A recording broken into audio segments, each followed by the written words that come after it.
doesn't it imply that we're running the parties at a loss? Like, could we drive incremental revenue by raising the party price to cover more than just the lifeguard piece of it as a potential way to offset this a little bit? Can I step in on that one, Madam Chair? I think that question was for you. Yeah, Okay. I sorry. can't answer that. Sorry, I Making sure. don't address my questions to people. I just throw them against the wall. Sorry. Yes, no. That's okay. And I realized I wasn't addressing Madam He was Chair just when I was speaking. requesting permission to speak for me. Okay. So the party rentals cover about 16,000 of the 25,000 for lifeguard chairs. Actually, this goes back to what you were asking too. The memberships last year were about 3,500 that I brought in that goes into the same kitty to the 25,000. Day passes were just under 2,000, again, into that same kitty to cover the 25. And swim lessons were about 3,000. So all those things added up, come to the cover the 25,000. Sorry, I stuttered there. So it's not just the pool rentals, it's the memberships, the day passes, and the swim lessons that all go into that big 25,000 nut that then covers the lifeguard salaries. I appreciate it. I just wonder if you were to redo the math and say, okay, we want to cover all incremental costs of those, since I mean it sounds like it's a lot of services that go away with the pool closing. Like if you take all the costs of all those functions and say you want to get at a cost plus 10% margin, what would the pricing structure look like? Like, is it an egregious price increase at that point? It's like swim lessons jump from 110 to 180. Like, I don't know. Maybe it's egregious, but maybe it's a math exercise worth looking at. I can absolutely do that for you. I don't know off the top of my head, but I'd be happy to totally. do that. I wouldn't expect you to offhand, but maybe just a financial exercise worth going through. Sure. So give me the numbers that you want me to, like the percentage again. I'm sorry. No, I don't even think you need to target it. Just say something like, what would the pricing structure of those services look like if you wanted to cover all of your variable costs plus 10% margin? Okay.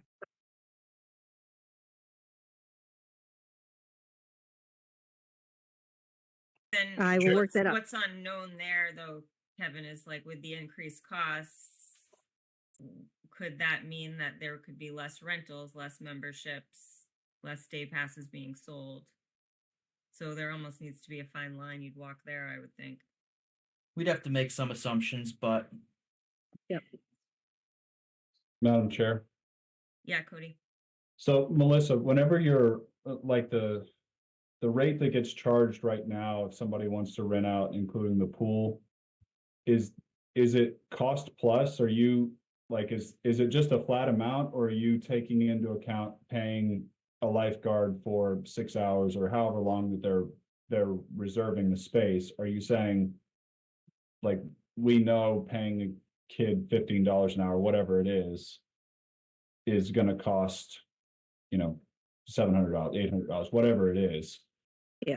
Plus the cleaning fee, plus the electricity. Like, are you doing a build up, or is it just a flat cost and then, you're bringing it in and kind of eating the rest, or it's absorbed back into the budget? That's a great question. When I came in last year, it was, it had been already determined that it was $150 an hour to rent the pool, 3-hour minimum. And so how the numbers worked last year, it was kind of the flat fee, like you were saying. Now that you're also saying that, I should go back in and look to make sure that the 150 is also covering all the costs. I kind of thought it was, because rough and tough, the lifeguard costs are about $57 an hour. And if we're bringing in 150, I was assuming, and I shouldn't assume, that the $93 was covering the rest of the costs, but that would be a good exercise to go back and do to make sure I am doing that. Oh, thank you. You're welcome. Else have anything for Melissa? All right. Thank you so much, Melissa. You're welcome. I'll do my homework tomorrow or the next day and get this out to you hopefully by the end of the week. Thank you. Thank you. Thank you. Good luck, Thank you. guys. Appreciate it. Next is water and sewer, and I think Frank Fournier is on.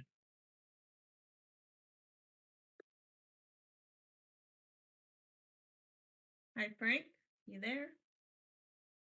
Can you guys hear me? Now I can. Good evening, everybody. John should also be on. I'm not sure if John is able to speak. John's been handling the majority of the budget, but I'm here. right, there he is. Hi, John. Hello.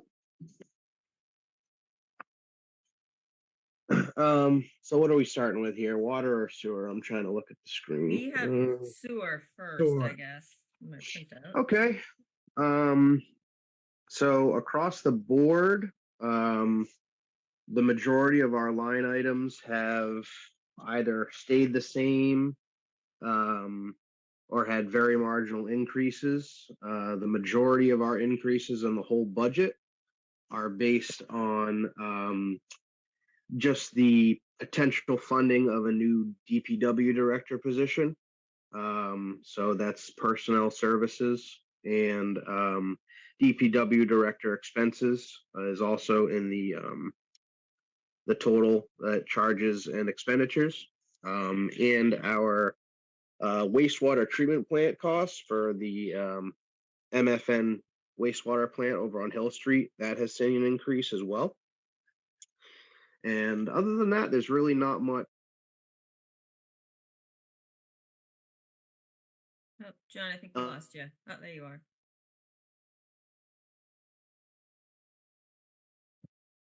That's Madam changed. We tried to tighten up the number. What did you? Can you hear me? Now I can you hear me can. now? You were going in and out. What was the last thing you heard? Ooh, tightening something up. Okay, yeah. So But we you- were but just you were trying going in to and out. we were trying to tighten the numbers up to make sure we were trying to be as close to the numbers from last year as we could. Certain costs that are a little harder to project, like cost of chemicals, data processing costs, things like that, had marginal increases, but almost line for line, it's pretty close compared to last year what our budget was. And actually, like certain line items like the personal services is almost exactly the same, because even though we've had increases in rates of pay, we also had a retirement of a higher paid employee. So we have an employee starting at a lower grade of pay, so that saved us a little bit there.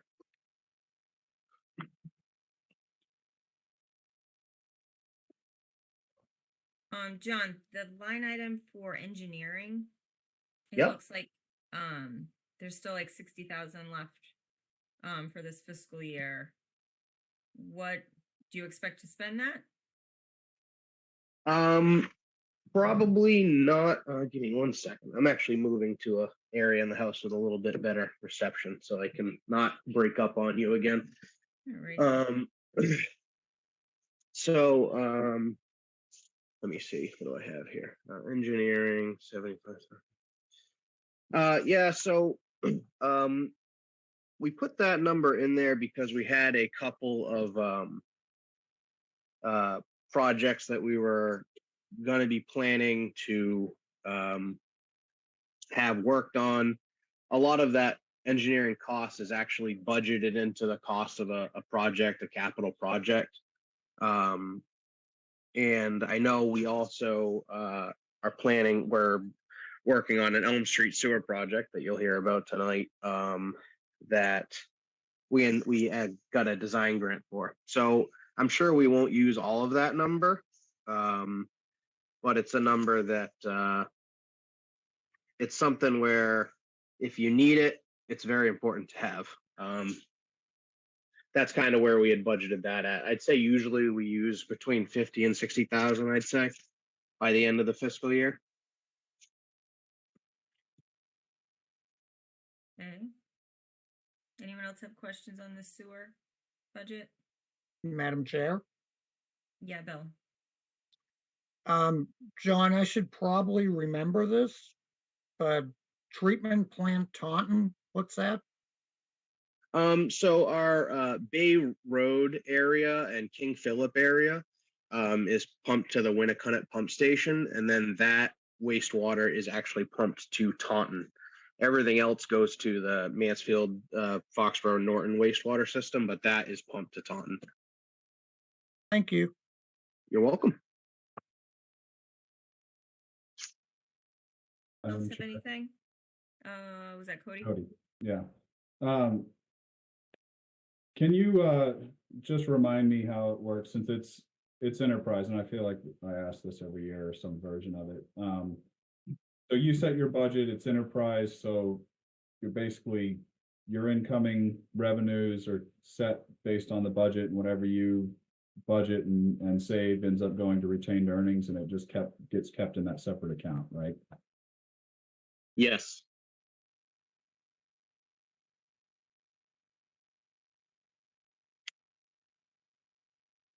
Anyone else? We'll move on to water.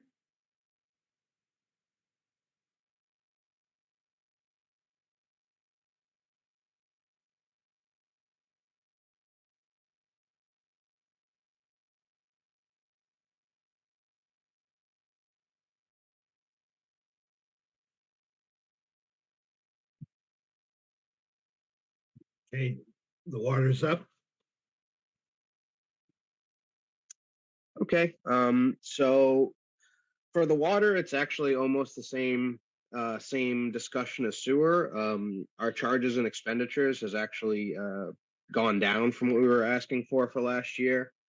Certain things, again, chemicals was a big one. We kind of were expecting a larger jump in our chemical costs. We saw a marginal increase, not quite as much as we thought there was going to be.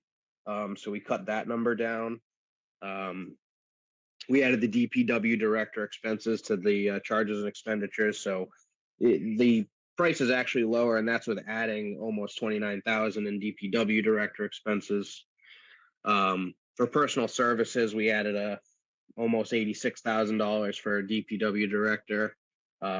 That's where the jump is almost entirely there. Is very, very marginal increase other than that number. And other than that, debt and interest, an increase there of about 60,000. And we're still waiting on the interfund operating transfer numbers. I know once this round of FinCom meetings comes and goes, I think they'll have a better number of exactly what we're at there. But yeah, I mean, the budget as a whole has gone down.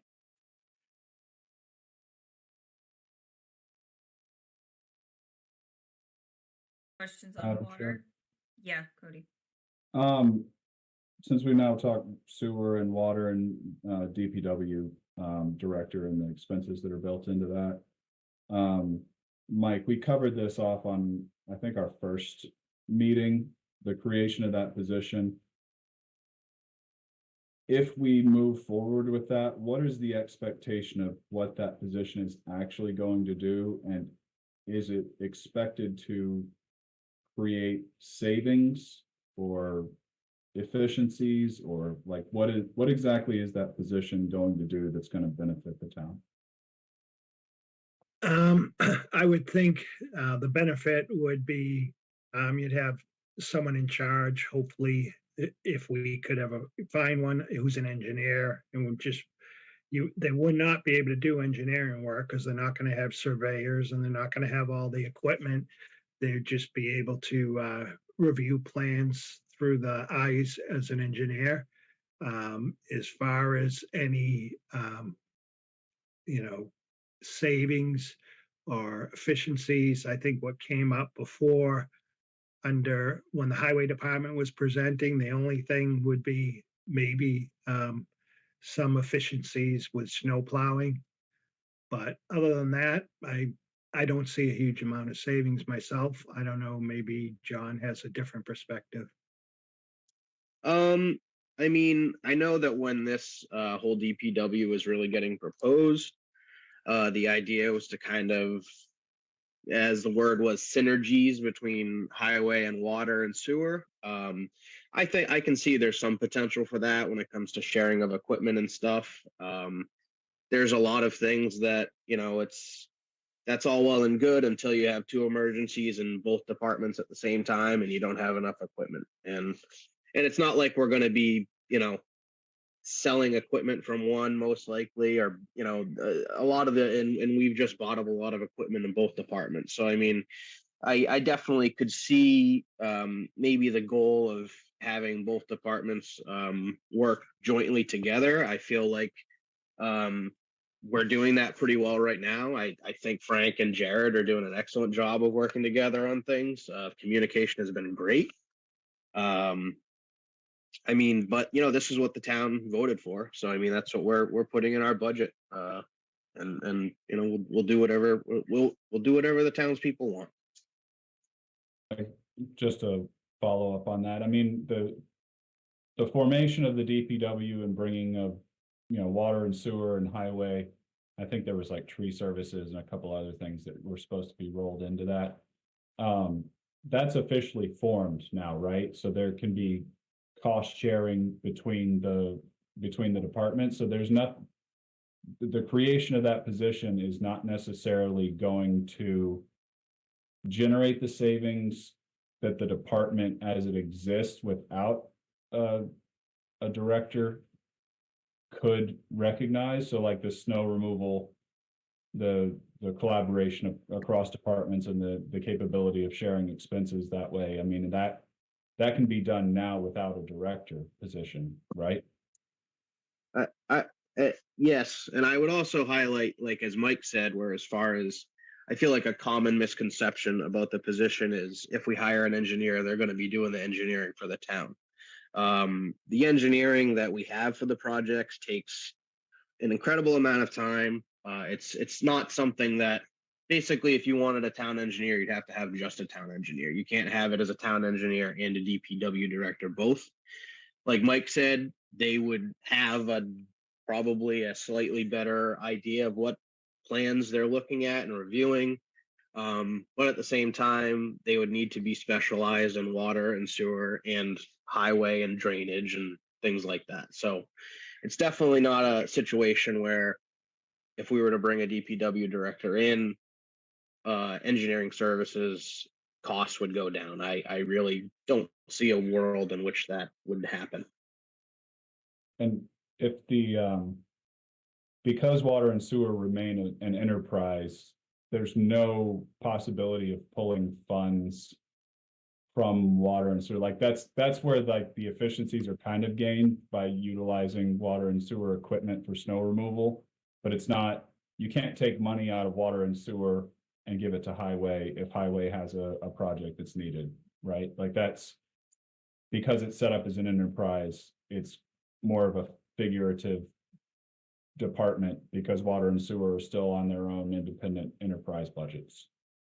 Yeah, right? I mean, I can't speak as the 100% particulars of that as far as the money sharing goes. I know that our employees that do plow snow for highway, almost all of them, I do believe, use Norton water and sewer trucks. And there is a sharing of equipment all the time. So, if highway needs something that we have, we let them use it and vice versa. Yeah, thank you. Yep. Else have questions for John? Okay, silence. Thank you, John. Absolutely. And water and sewer, their engineer is on and would like to give a presentation on the Elm Street sewer project.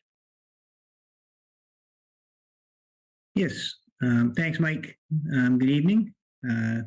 So my name is Steve Peterson with Weston and Sampson Engineers, and we work with the Water and Sewer Commission and the department, obviously on water and sewer projects. So I wanted to talk tonight about the Elm Street sewer and water project. And I'm going to share my screen if I have that ability. Yeah.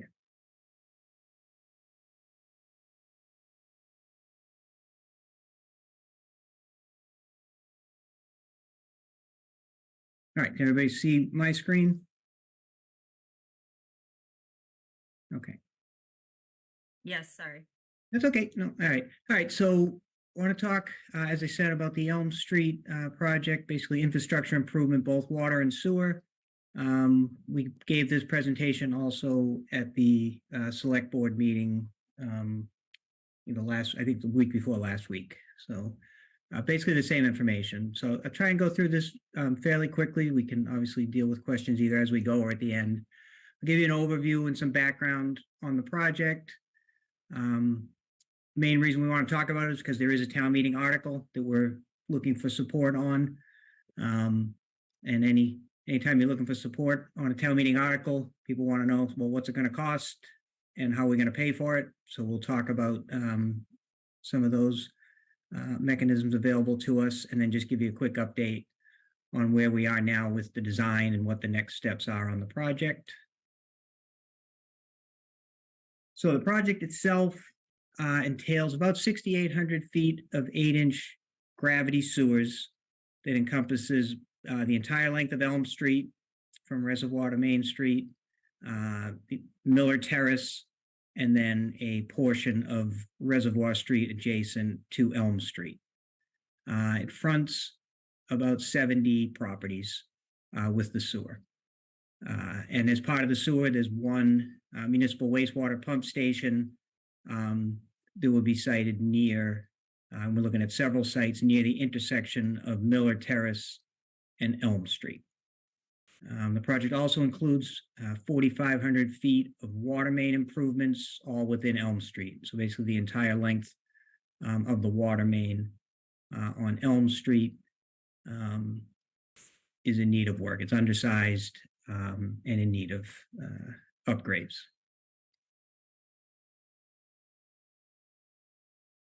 So what's really the impetus behind the project is grant funding.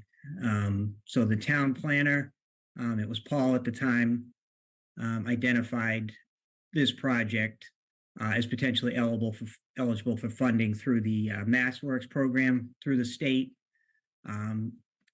He worked with us, with Weston and Sampson and the Water and Sewer Department, to put an application in, and it was awarded a grant for a portion of the design. And then we also, through the work of the town, were awarded a second grant through the Economic Development Bill that basically picks up the balance of it. So the entire design work that I'm talking about here tonight is entirely funded through grant monies. And as we moved into design, more recently, Maria, in the position of town planner, put forward an application for actual funding of the construction of the project.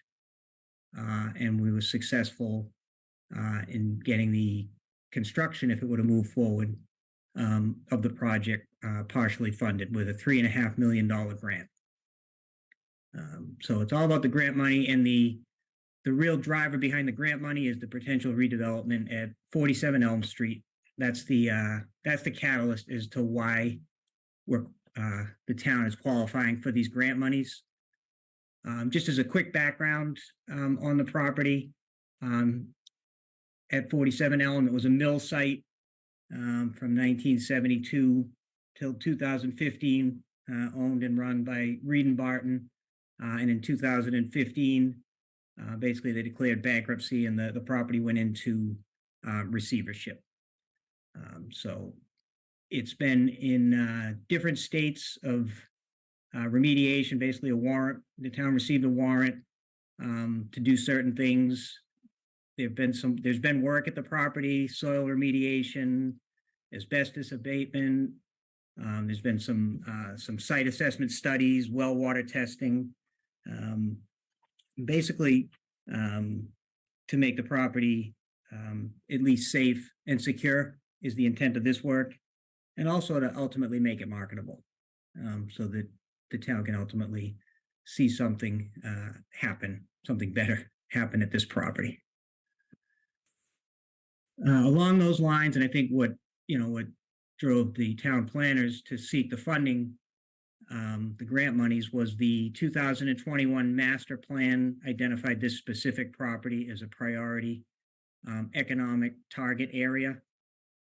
And also within the master plan, there was language that the infrastructure investments to promote economic development were a focus or should be a focus of the town. So two things that kind of direct us right toward this project.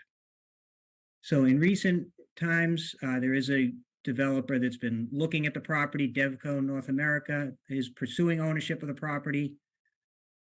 The latest plan that they've put forth would be, proposed development of 150 apartments and 10,000 square feet of commercial space. There is a significant amount of remediation work required. Those are the things that Devco or whoever buys the property is trying to work out and figure out if it's viable for them to move forward. The infrastructure improvements that we're talking about here, water and sewer, are definitely necessary for a property to be redeveloped to the full potential to what we're talking about here. So these will certainly make the property more attractive for someone to come in and develop it. So as I said, we have an article on for town meeting. The amount of the article is 8.6 million. And let me talk a little bit more about the cost of the project. So again, it's water and sewer. The way it breaks out now, the cost of the water, and we're pretty far along in the design, but we still have some key pieces of information that we're currently collecting that are driving the budgeted costs. So the range of the water main work is between 2 million and 2.3 million. And then the sewer work is between 5.6 and 6.3 million. So the total budgeted cost of the project is currently ranging from 7.6 to 8.6 million. That's why we have the 8.6 million in the article. So again, right off the top, we have the $3.5 million grant through MassWorks. The water piece, the water work can be recovered through the water rates. That's how the water main improvement projects are typically handled. So if that project's at about 2 million, that piece is handled through the water rates. When we look at the properties that are fronted by the sewer, we have the article worded to assess betterments, which was done on the last sewer project, West Main Street. And I said there are like 70 properties fronted out there. That equates to about 100 equivalent dwelling units in betterments. There are some 2-family homes out there and higher use properties that bring us up to about 100 units. So through the assessment of betterments, again, along the same lines as the last sewer project was done at the same rates, that would collect about $1.6 million. And if we run the math out over that range that I gave you, 7.6 to 8.6, that leaves us with the remaining share of between $500,000 and $1.5 million. Important piece to understand about the betterment number that I've given you there is that does not include an assessment for the Reed and Barton property. We would have to assess it. It's fronted. It would get an assessment.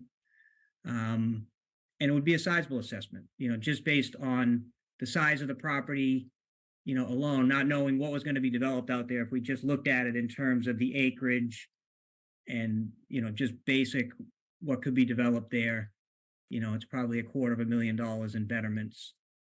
If you look at what Devco's talking about, a property like that would be an assessment over $2 million if you've got 150 apartment units in there. So the assessment for that parcel would be significant. The issue is nobody owns it. So it's in receivership. We can assess it a betterment, but there's no one to pay it. And then there's also the issue that if you attach it to the property, it's already challenging for someone to purchase that property and clean it up. So it's really about what's, how, after we assess that, how would the town, recover those monies as they're paying down the debt. And that's the share that we're talking about that would need to be recovered. The other thing to think about is once that property is developed, obviously, the benefits to the town of just having that developed as a viable part, but then the tax revenue. You're obviously not realizing any tax revenue from that property. The tax revenues would be significant, and we would assume there would be a way to work the taxes that would now be collected to initially at least pay down the remainder of the debt of that project until it is completely recovered. And then the town would have that property with that tax base going forward. And it will be a portion of the tax revenues for that property. Madam Chair. Yeah, Cody. Steve, just a quick question. What's the requested term of the loan? It's a 20-year loan, typically. They can do 20 to 30, but we typically do 20.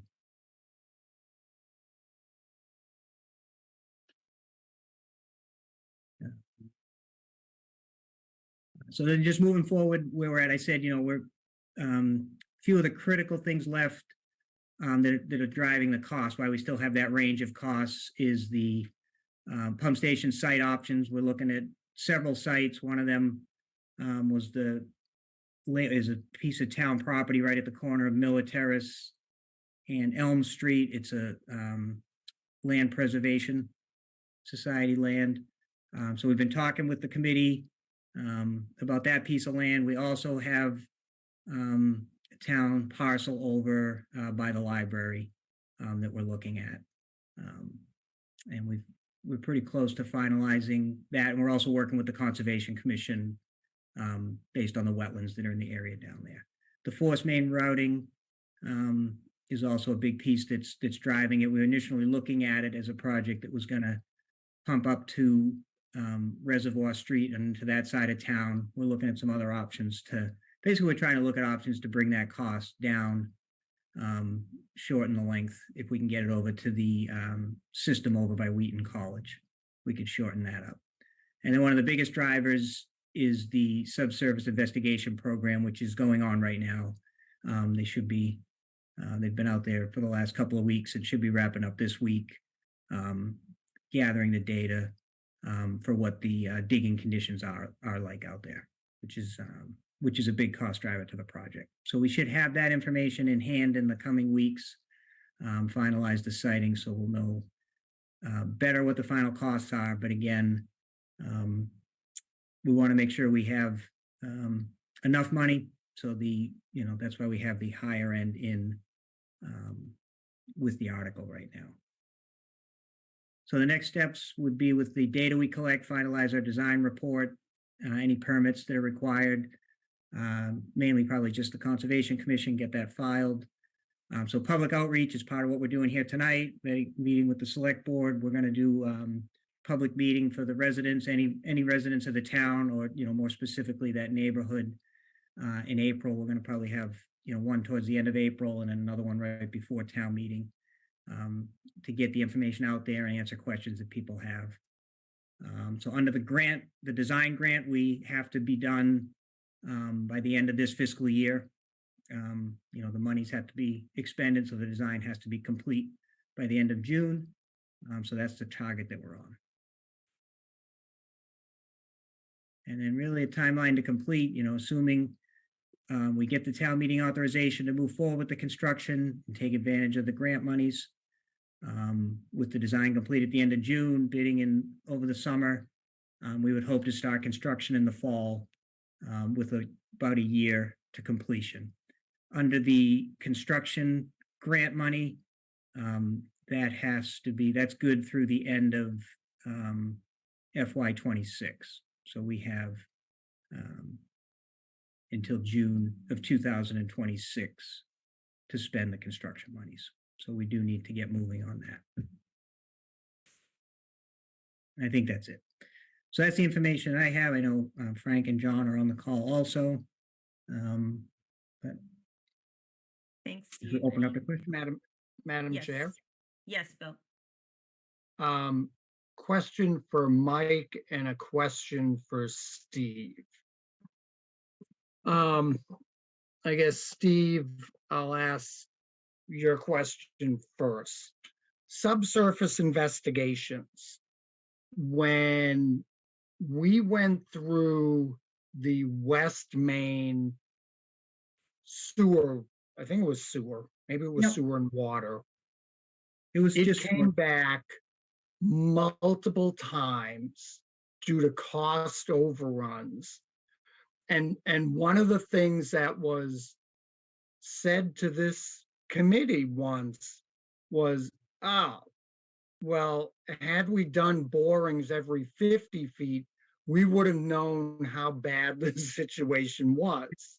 yeah, How many feet in between borings are we doing here? so yes, we're doing a lot more boring. So they typically do them every 300 feet. We're doing them about every 100 feet.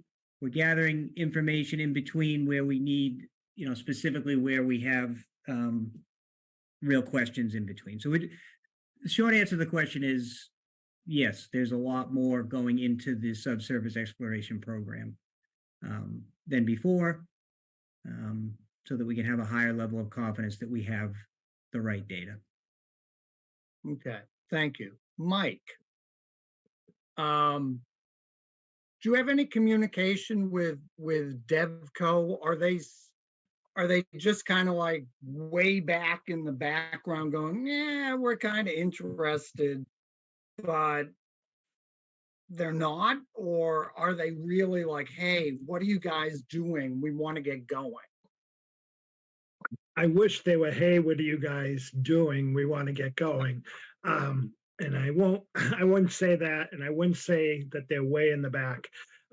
We're trying to push them along. They've been to the court and they've said they've gained control of the site. They've filed with DEP to get a covenant not to sue from DEP. And they say they need some more work done before they get that covenant. So we've asked them, I sent an email to her last week because she said she'd love to have a meeting with Weston Sampson, Water and Sewer, our environmental engineer that was out on the site that did the phase 1 and the phase 2, and our attorneys to discuss where they're at and where they're going. So I told her last week we need a date. So I'm hoping to hear soon. I told her to find, and I know Steve's anxious to meet with them. Steve Peterson's anxious to meet with them. And we really have to get that moving with them. I did tell her if you're not going to move forward, we need to know because the state has a huge housing crunch right now, and there's a big push on for development, and it will have to go to the state office that's handling apartment development in the state that's pushing it, and get somebody else if you're not going to do it. So hopefully we get together. She says she has all the investors lined up and they're ready to go, but it's that covenant not to sue that she's waiting for. I told her, let us know if you need any help with the legislature to push DEP along. So we're waiting for that meeting and hopefully we get a better idea. Hopefully it's soon. Thanks, Mike. Thanks, Steve. Any other questions? Madam Chair. Yeah, Cody. Just to Steve, just to Bill's point, that was one of my big questions is obviously ledge is a concern. Have any of the borings resulted, like have you determined that there is ledge? How much and to what extent does this requested budget take into account that you will run into it and have a contingency? Because I mean, the problem with West Main was they're like, we didn't know there was ledge. Like that's a stupid assumption in this area. Ledge is everywhere. Yeah. So the answer is we are encountering refusals on the borings. It is taken into account. The higher end estimate is based on a significant amount of ledge. And that's why we're doing, we've got rock cores scheduled to determine the nature of the rock out there. So it's not as prevalent as what we found on West Main Street right now in terms of the borings that we've seen, but we're doing more holes in between. Basically we do, borings down, we core into the rock, and then in between we're doing additional drilling just to drill down to the top of the ledge and identify the profile of it. The issue that creeped up last time was coming up in between, the ledge would be at, 12 feet at one boring and 10 feet at the next, and then it would come right up to the ground surface in between them. There were a lot of other issues out on West Main Street. I know that the ledge is definitely the one that was the biggest, and the the bigger issue, with being out on the state highway, the slower production, also really drove the police costs. We had 5 officers out there, and when it takes, an extra 2 months to do an area, it was more than that. Those costs also added up. I mean, there'll still be police details on Elm Street, but it won't be to the same level. But I guess to answer your question, all of that stuff is being accounted for. We're getting the additional information, spending the extra money during the design process to compile more data.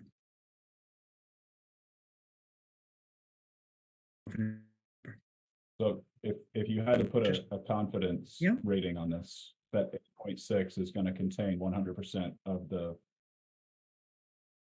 cost to run these sewer and water lines, and you wouldn't be coming back for unforeseen costs. 5%, 90%, what's the confidence? This is very high, 90%. Madam Chair. Yeah, Zach. Steve, when all said and done, I know that Elm Street's been recently paved within the last few years. It's a pretty decent street. Is that going to be totally resurfaced, or is it going to be? We'll completely resurface the road, and that money is in the cost. Either side, so with the water main being replaced on one side, and the whole road will ultimately resurface. Thank you. Madam Any Chair. other? Yes, Cody. I don't know if it's been raised, but when you're looking at resurfacing there, is that going to include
the new town hall to connect to, right? Well, that will be an option for us later, but the new town hall has a septic system. But it is, so we are putting accommodations in for a connection.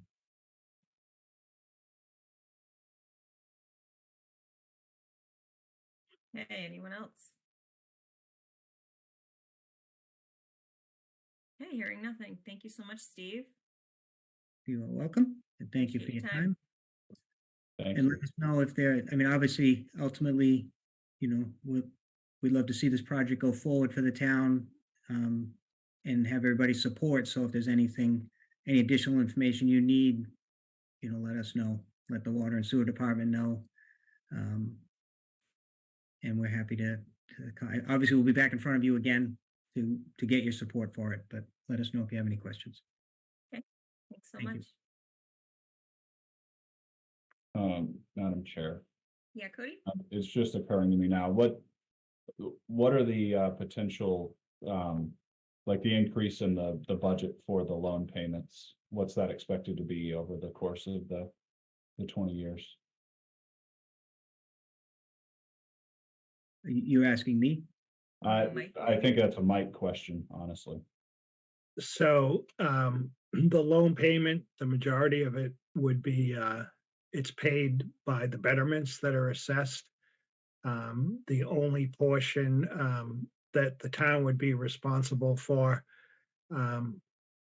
would be anything that's not covered by Devco North America. So right now it's assumed that they would cover the rest of it. So it's all enterprise, so it's not part of the fixed and shared that you look at. And that's the 0.5 mil to 1.5 million Right. that could possibly be covered by Devco Yep, if they move forward. But if correct. not, we are taking a loan for that remainder. We would have to, yep. And that would be a loan under water and sewer enterprise though, right? They would split that. No, I don't believe Steve had planned it that way. I think that would be something that would have to be paid by either the town or Devco.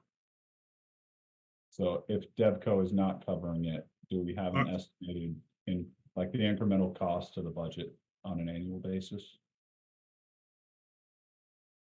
I don't know if you've worked on that, Steve, yet. No, I don't have that number. But we can get it. And Madam Chair, Yeah, Bill.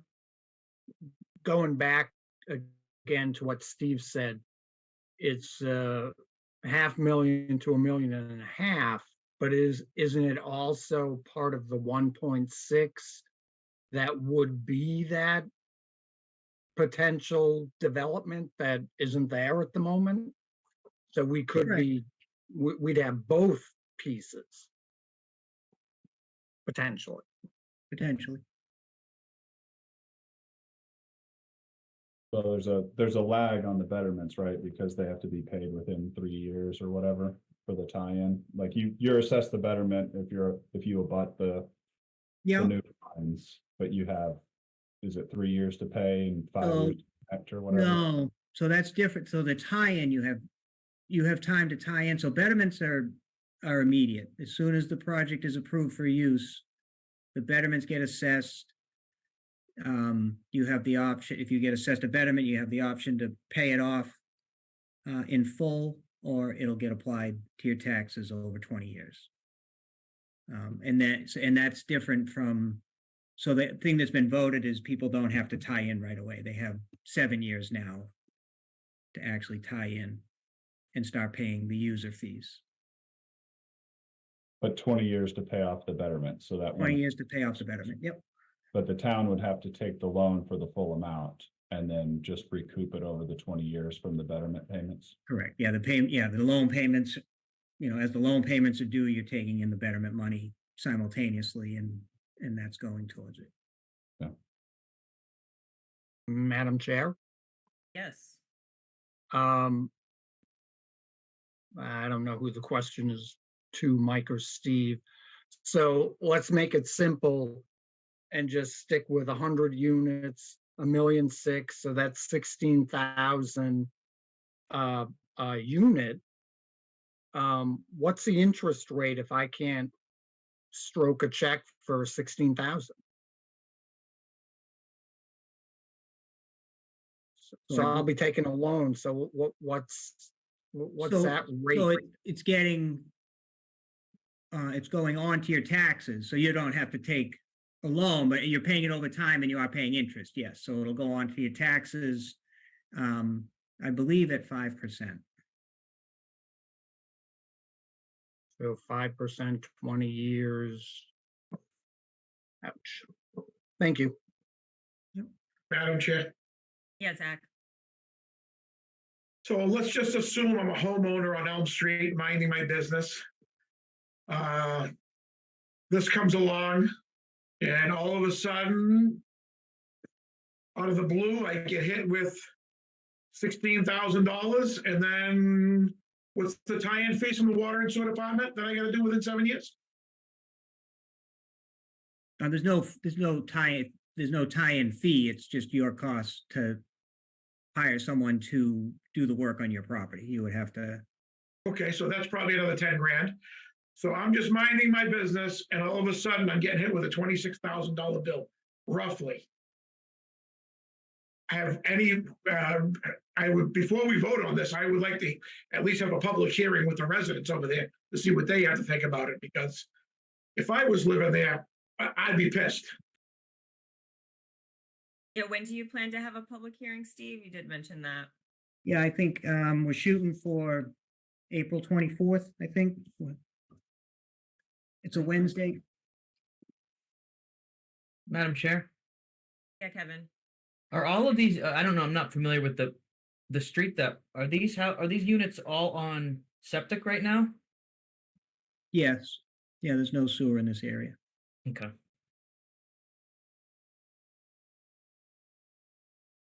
Madam Chair, Yes, Cody.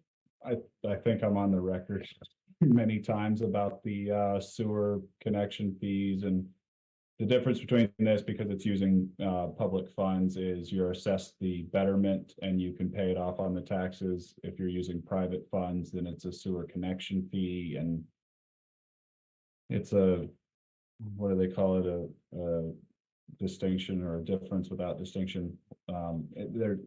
There's no difference here. It's gonna cost $26,000 per house on average. 3-bedroom house is gonna roughly cost that whenever, and so it will be met and has always been met with resistance anytime sewer lines get laid in this town. Because the rates that are set by sewer and water for those calculations are much higher than other towns in the area. So Zach, you're right. It's, anytime new sewer or water lines get laid in this town, anybody that's along that path is gonna throw a fit, and rightfully so, because who has $26,000 sitting around?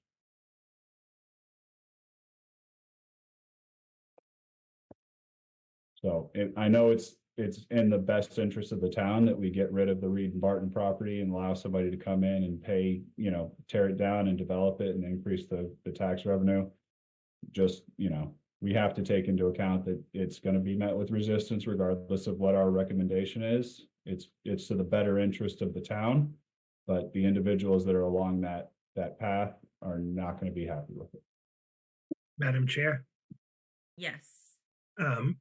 And I think we have to remind those people that a septic system is not going to last 20 years. So, and your property has much more value when you're tied into sewer. So if $26,000 over 20 years, it'll cost you a lot more if you're on septic to upgrade your system in that time frame, probably a couple times. Yeah, Madam Chair, Yes. I'm not sure who said that. there's me. Okay, sorry, Bill. Mike, I've been in my house more than 20 years. I'm on septic. Pump it every 2 years. They can last a while. So I second that. I'd be ticked, if you're going in front of my house saying that, hey, your septic's gonna go. Yep, someday it will. but if you take maintaining it adds life to it. So we can't we can't sell to a person on Elm Street, well, 20 years and then you're going to be crying to us, because that's not how it works. And I guess the other thing I'd say in this whole thing is there is a proposal to put an apartment complex across from my house. That complex is paying for the sewer line to go all the way down to the center of town. So, maybe Devco or whatever, you want 150 units, 10,000 square feet of commercial, and it's gonna line your pockets. Here's the cost to do it. Has that discussion happened at all, Mike or Steve? No, it hasn't. That I know of, Steve. No. No, having Devco pay for the whole thing? No, that hasn't. Because obviously they have costs to tear that building down and do the site cleanup, so. I think, if the town thinks it's a benefit to the whole town and they want to pay more of a share and reduce the betterments, that can certainly be done. You could talk about doing taxes. There are other options to do it, but this town has never used, most communities do a split between general taxes for the general benefit and then betterments for the specific benefit of the properties that are fronted by the project. So right now, none of this, is coming out of, the general tax base, other than how we deal with the 0.5 to 1.5 million. So I think, it's just something else to think about. We're trying to keep the betterment units where they were last time, and not increase those anymore. And yeah, I'm sure that there are properties on Elm Street that would want to tie in, and I'm sure there are others that are not going to be happy about it. You find the person whose system is failing and they'll sign me up, because this is exactly what I need. This is my long-term solution. And you run into that with every area you go. Have those 70 existing properties been, has there been any communication to them yet about this, or is the first time they hear about it going to be April 24th? Well, they know there hasn't been a mail or anything that's gone out to talk to them. There's been work going on in their neighborhood. So, but yeah, no, there hasn't been a public meeting to talk about it. That would be. Well, I didn't know if there was, like a mailing or something that went out to let them know that this was a possibility. Madam Chair, Yes, Kevin? going back to some earlier points, I don't think it's set in stone that you got to go to Devco and tell them, hey, you're paying for this, or whoever does is going to take it over. But when you couldn't put in context that based on their proposal, their cash flows on that property when everything's in flight is easily $4 to $5 million a year. The betterment cost is 4 to 5 months of that property's, let's call it, post-rehab cash flows. So in the big scheme of things, $1.6 million, they're already at the precipice of walking away if even bringing that up is something we're afraid to do, because the value of the property based on inflation rates on rentals and things, it's not, that shouldn't be make or break to their decision to invest or not.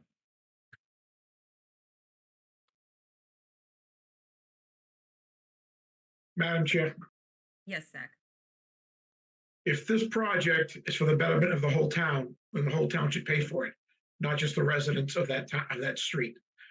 If the goal is to get rid of that ugly property there and it improves the whole town, then the whole town should pay for it. And I think the whole thing should be on the water and sewer budget, not anything else. It's a water and sewer improvement. The only thing these people that live on that street should have to pay for is the tie-ins at the time that they choose within the next 7 years, nothing else. I mistakenly supported this an hour ago at the Capital Committee. If I've known this, I would have not voted for it. And I plan on not voting for it in the Finance Committee based on what I see here. Madam Chair. Yeah, Cody. I know if an individual enterprise or private company pays for it, then you don't get the grants, right? The grants go directly. It has to be a public service, not directly tied to the company. So if they were eating all of that cost, I think it's going to be a hurdle to the developer. But if we were to look at, or have we considered looking at giving them, a tax break for 10 years, or, to basically allow them the time to absorb that, because there's a huge upfront cost to clean that brownfield site up. I mean, the demolition, the known contamination of the site, like it's a huge ordeal. I know that company specializes in brownfield development, and they make a lot of money off of it because there's money to be made. But I think if you throw this at them from the onset and say, here's another $8 million that you weren't planning on, I think that it's probably going to shut down that conversation really quick. But if we were to go with some other alternative to say, you eat this, but we will give you a tax break over the course of the next 20 years. So give them 20 years to pay it off, as opposed to the taxpayers. I will add, though, that even using private funds to run sewer and water lines in this town, the way that the bylaws of the charter read, the individuals along those private lines are still assessed a fee, a connection fee, and are supposed to tie in to new sewer lines whenever they are run by their house, even if it wasn't using public funds. It's whether or not they can take it under their taxes, or whether or not they have to pay a betterment fee, which is a cash or a check that's paid directly to the town. And you either have to figure out a loan or whatever to pay that. So we would have to come up with some conversation about how we structure that. That either those fees are included within the amount that, Devco or whoever the developer is for that property. But, if we're giving them a tax break over the course, then we need to calculate, either waive the fees to the individuals at those locations, or figure out how to calculate them in so that it's not a barrier to, all of those individuals that then are being told they have to connect and cut a $15,000 check to the town. Madam Chair. Yeah, Mike. Just my personal feeling. I mean, so went by my house. I had a betterment put on my house. I'd much rather have a betterment that I pay over 20 years than after 7 years to have to tie in and pay a connection fee all up front. At least with the betterment, it's spread out. You don't even notice it on your taxes.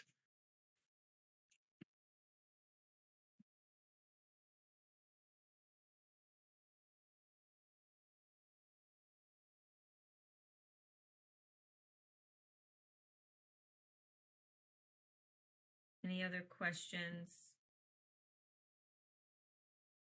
Mike, I have one question. What's the, is there any possibility of using water or sewer enterprise money, reserve money for this, or no?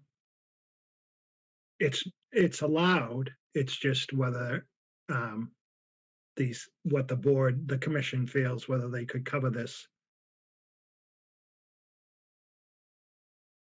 Or what the hit would be to the ratepayers. Right. Madam Chair. Yeah, Zach. So we're talking roughly the town, whether it's in water bills, whether it's in betterments, or whether it's borrowed, is going to spend somewhere around $5 million on this project, one way or another, whichever way you want to divide it out to pay it. And there's no guarantees that Devco is going to do anything with that property. it's been years already, still going through the courts. They may just walk away from it. You don't know. So my question is, for $5 million, can the town clean up that site? I don't know that answer.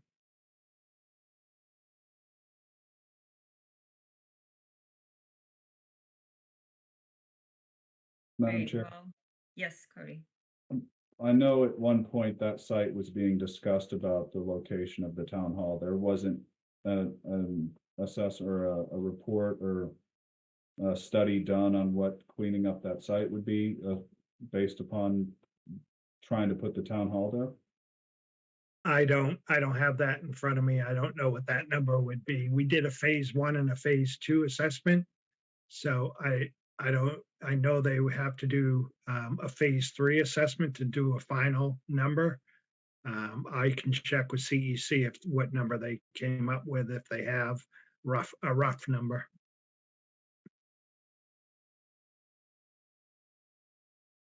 Imagine we'd have to look into like different types of grants to cover that off if we were talking about the town trying to do that instead of a private company doing it. Right, and if the town did it, rather than a large portion of that coming from water fees, another coming from betterment or tie-in fees, whichever way it went, it would all be tax money. And would we be able to, I mean, is there governmental immunity that could DEP sue the town if we disturb the site? Well, we don't own the site right now, obviously, and we're always leery about taking responsibility for the site. Because, we're not going to be able to borrow to clean up the site, I doubt. The demo of the buildings would have to be paid up front. So I don't know. I don't think we'd touch the site, to be honest with you. Generally, if we had the site and we're trying to market it, we're not liable under Massachusetts law.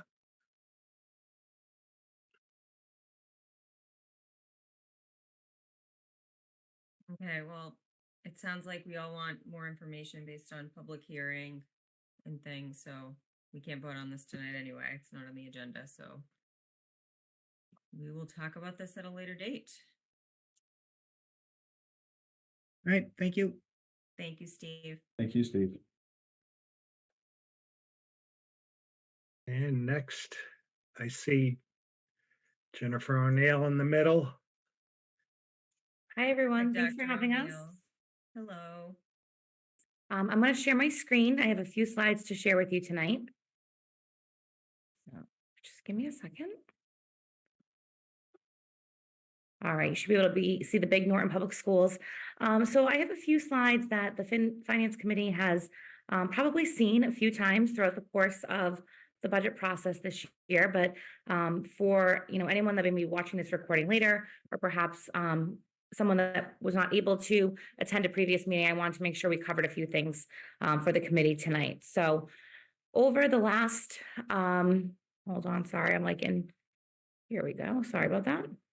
Over the last 2 years, we have really focused on one core initiative is around a multi-tiered system of supports for all of our students that really looks at academic, social, emotional, looks at the whole child and figures out ways that we can support them in their day-to-day needs. So we have 3 core beliefs that surround the IMTSS process. We believe that all students and staff belong in a safe, inclusive, and collaborative learning environment. We believe that all of our students belong in learning environments where they have access to grade appropriate curriculum and instruction. And we also believe that all students belong in a learning environment where they receive just-in-time differentiated interventions. And all of the work that we've done over these last 2 years specifically has been centered around that goal of making sure that our students have access to high quality teaching and learning, and that we're focusing on core instruction and making sure that our students are mastering the foundational skills, really to make sure that we are closing that gap between general education and special education, and identifying students as soon as we possibly can. Right now, this is our current enrollment. These are the October 1st dates. So as you can see, we have 2,486 students total. Showing you the October enrollment data because that is where our finance numbers will come from the state. 2,166 are Norton students. We have 252 choice students as of 10/1, 39 students that are enrolled in our deaf and hard of hearing program. And at that time, we had 29 students that were placed in special education collaboratives or private schools based on their educational needs. This year, we focused solely on a level service budget. So trying to retain the same level of services and programs that we have for our students. And as we've discussed many times over the last few months, that level services for Norton Public Schools this year is a large increase. It's a 12.01% increase or $4.1 million. Of those costs, we have very much in the past always kind of shared the different cost centers for you. Taking mandated educational costs, which, are special education costs, but also English language learner education, translation services, and homeless transportation for our students that are experiencing homelessness. All of those things are costs that we really don't have a lot of flexibility around, and we are required by state law to provide those services. Plus, it's what's right for our students. And then the general education is kind of everything else, as well as extracurricular activities, athletics, and any other costs that may come up as part of the day-to-day operations of Norton. So when you take a look at the recommended budget for the upcoming school year, you'll see that the mandated education costs are a 15.6% increase on that cost center, and then the general education is 9.84. All right, and then this is something that's probably similar to the majority of you as well. This was something that we wanted to share this year with the community to show how we actually got from our original FY24 budget to the recommendation of $38.8 million for this upcoming school year. A large percentage of our costs came from contractual obligations due to salary increases. And as I mentioned the other night during our joint meeting, the elimination of ESSER 3 funds over time. A lot of those funds, while they were one-time funds, were used to keep teachers in classrooms during a challenging economic time. This current year, we are using $550,000 of ESSER funds to fund teaching and staff positions within the district. So that is something there that is we need to compensate for. Special education costs for out-of-district, transportation, in-district programming. Also looking at cost increases of our regular transportation for students across the district, operations and management day-to-day. As you know, we've heard from so many of our colleagues in other departments, just the cost increases of everything just are, growing exponentially day-to-day. So we feel that this has been a good way, and people have been happy to kind of see the budget laid out this way, how we got from one number to the other. This is something new that I wanted to share with you all tonight. So if you take a look at these trends in special education funding, this information is from NSDAC, the New England School Development Council, and it shows for Norton Public Schools what our expenditures have been over time. So you can see from 2013 really up until the 2021 school year, our costs fluctuated right around that $8,000 range. You see, we go, down to $7,800 one year, we go up to $9,600 one year, but they're really pretty level in that $8,000, $8,500 range until you get to 21, 22, and that's where we see the costs really increasing. It goes to $10 million. We go to $10 million. In 22, 23, go to $11 million. And then 23, 24, we're now at $13 million. So over a course of just 4 or so years, we've seen a about a, $4,000 to $5,000 increase here. So I think that's really important for the finance committee to see, and for everyone that's on this call, is just how exponentially our special education costs have increased over time.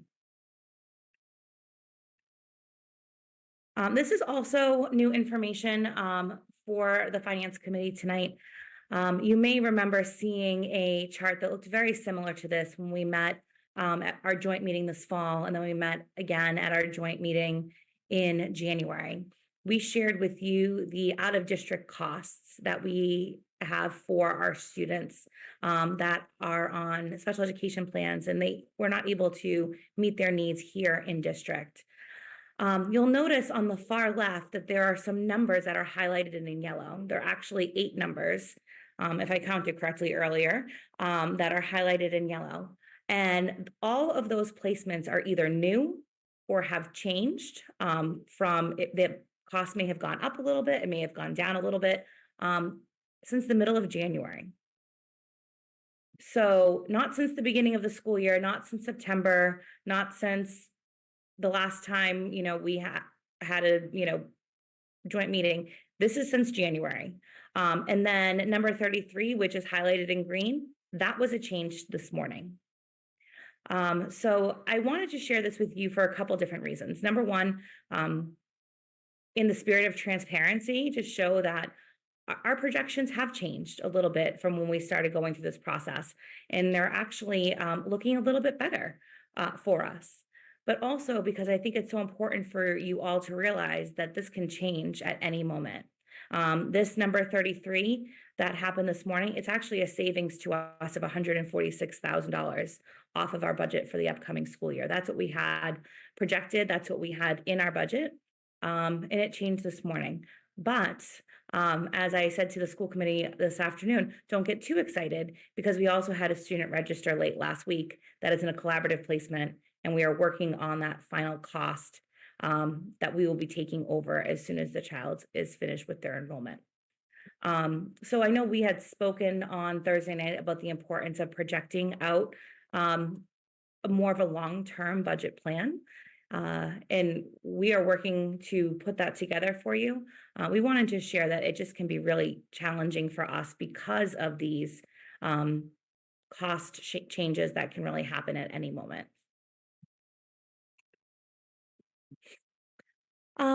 This is the first year we've actually done this unfunded request piece as well.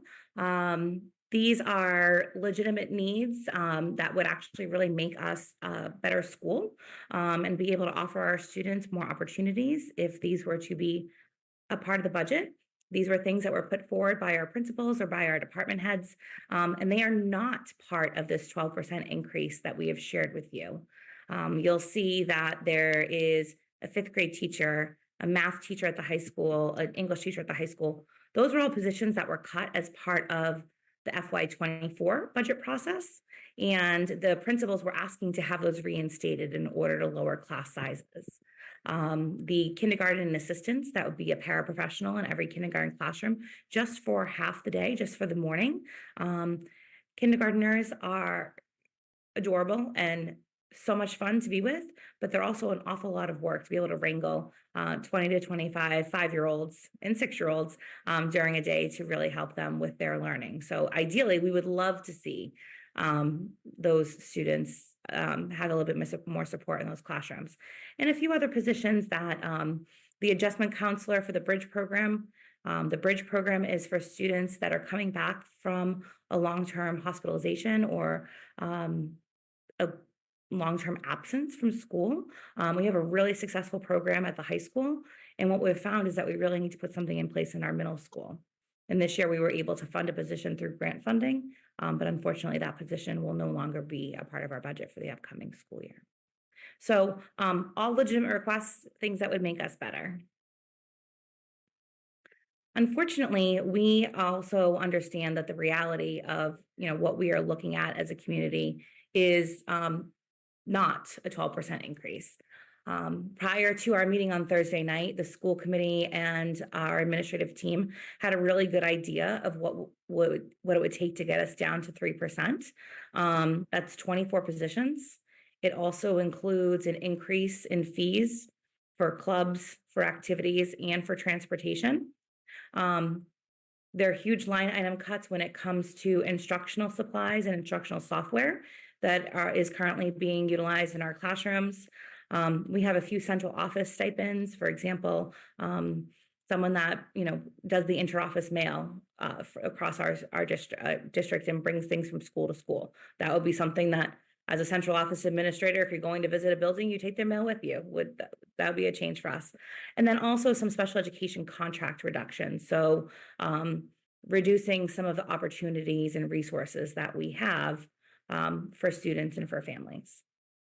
In order for us to be able to give you information about what a 2.5, a 2, a 1, a 0 would look like, we need to sit down, myself and the school committee, and go through a little bit more of a comprehensive process to really outline what that would look like. But I think it's really important for everyone to know that for those 0.5%, it's between 2 and 3 staff members. And for a full percent, you're looking probably on the higher side of 4. We put out some other ideas here. We talked about another increase to the transportation fee. Instead of going up $50, maybe putting it up $100 per student. We'll have to look at the elimination of non-mandated transportation. Based on Massachusetts general law, we are only required to bus students that are in kindergarten through grade 6 that live more than 2 miles from school. So if we had to look at deeper cuts, eliminating transportation for all students 7 to 12 and any students in K to 6 that live closer than the 2 miles, and families would be responsible for getting their children to and from school each day. We would be looking at full elimination of clubs and activities based on, the further down we have to go, as well as pay-to-play athletics for both the middle school and high school at some point.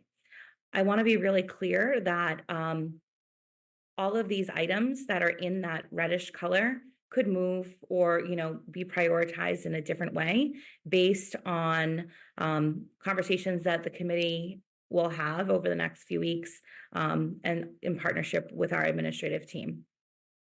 And I also think it's really important to note that it's the number of positions and the line item reductions in order for us to get to those percentage. It is not an either or proposal. It would have to be both.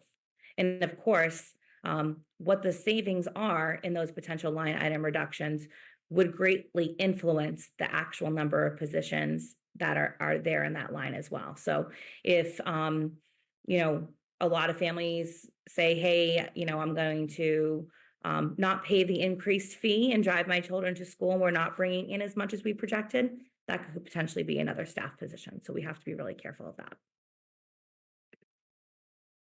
And that's it. Oh, sorry. Yes. So that's it. Go ahead. Can you Paula. go back to Yes. that slide? Yeah. Of course, happy to. So I just want to be clear on a couple things. Let's just start with the 24 positions. How many of those are classroom positions? So right now, And what schools too, like elementary, middle? yep. high So they're school? actually spread across all of the schools. There are about 3 positions at the high school. There's about 3 positions. Oh, sorry, hold on. I would say secondary, there's probably 7 to 8 positions. Elementary, probably closer to 3 or 4 at this time. One of the things that we are trying to do first is look at positions that are more district support positions, but have been really impactful in the work that we do. So it's unfortunate that we're looking at positions that are helping all students and all teachers, but it's not necessarily a classroom position. We are looking at programming. So thinking about opportunities that our students may have in K to 8 that unfortunately are nice to haves versus have to haves at this place. And looking at things that we can say, we offer this in high school instead of in K to 8. And also trying to be creative about things that we could do after school, similar to sports. So a lot of our students participate in sports. are there ways that we could provide students with other after-school experiences that would be kind of in a similar realm instead of taking place during the school day? As I've mentioned, I think it's really important that my staff hear of specific actual cuts from me personally or from their principal personally, and not to hear it in a meeting. So I don't feel comfortable listing specific programs or specific positions. But I think it's really important to say that there really is almost everything is on the table at this point. Can you explain the pay-to-play athletics? Sure. So pay-to-play athletics is something that we looked into a few years ago during another difficult budget season. And what it would mean is that the district would not pay for any athletic costs at all. So what we would do is we would take a look at what does it cost to pay the coach? What does it cost to pay the officials, a ref or something? Transportation to and from games, field time, rink time. If there are specific costs that go along with entering into a competition, for example, my daughter is a cheerleader. Often you have to pay to enter a competition. All of those fees would be added up and divided by the number of students that would be on a team. And each student would be responsible for paying their portion of the sport. And so I'm sure you can imagine that in a sport like cross country, where you have a lot of kids, one cross country at Norton High School is a very popular sport. Tons of kids are there, they're running. You can really run anywhere, especially when it's cross country, you're running outside. So the biggest things there are, officials and transportation. And you might be spreading that out among 75 to 80 students. So the cost there is a little bit different versus varsity basketball, where you might only have 10 students playing and you need gym time and you need officials and you need transportation. And it actually, when we've looked at it before, there were huge differences based on what students chose to participate in and what the bottom line numbers were. Madam Chair. Yeah, Cody. Jen, correct me if I'm wrong here, but there's already a lot of fundraising that's done by each one of those teams. Yep, the boosters, yep. So you got boosters, but they're doing car washes and raffles and everything else to help offset. Obviously, there's only so much you can raise and ask kids to raise. So, I mean, you're getting to the point where you're just eliminating sports, right? Like you wouldn't be able to support it because not everybody's going to be able to raise enough, and there's not enough booster money or donor money in town to support all of them. And the kids who can't afford it and don't have the connections and parents can't chip in are the ones going to suffer the most. So I know your question's kind of rhetorical, Cody, but I do want to respond to it. So I think that it's a really unfortunate place when you have to get into something like pay-to-play athletics, because you're pointing out the inequities as they exist. So, one of the things that we have always done as a school community is help students and families when they are not able to, pay the fee.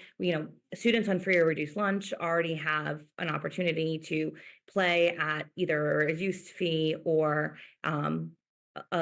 no fee based on their free and reduced lunch status. That would have to continue legally.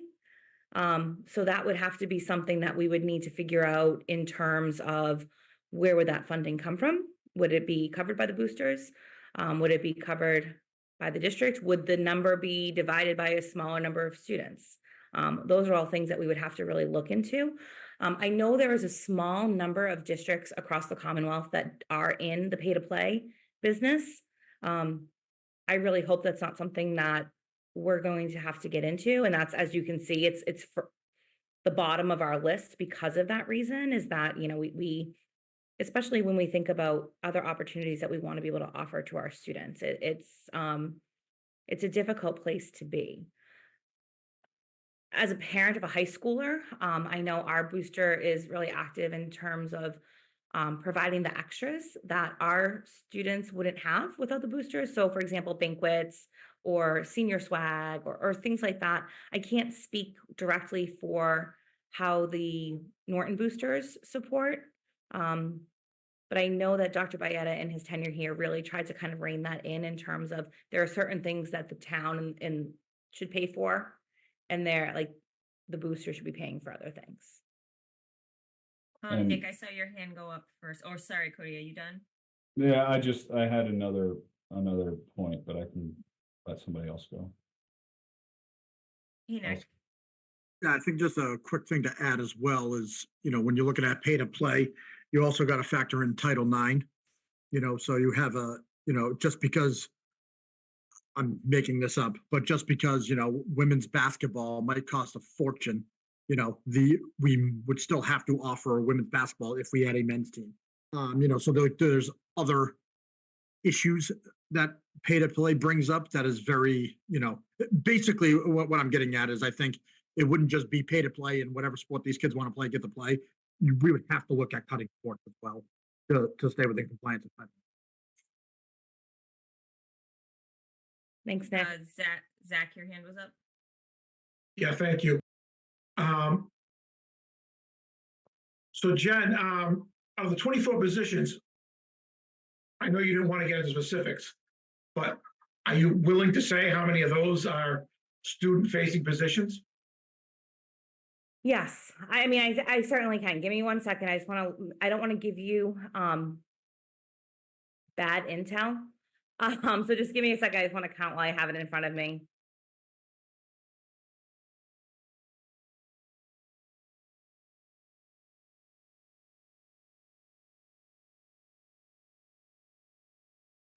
I would say 19 to 20 of them. So 4 administration and roughly 20 student-facing positions. I would say that they are, more support positions that we have. I think it's really important to note that the last few years in central office, we've cut the financial analyst position that we had, we cut the director of communications that we had, we've cut administrative assistants at the middle school. There have been other positions that have been cut too that we tried to save before we got to classroom positions, and there's not a lot left. So I think that is part of the challenge of trying to figure out where do you go from here.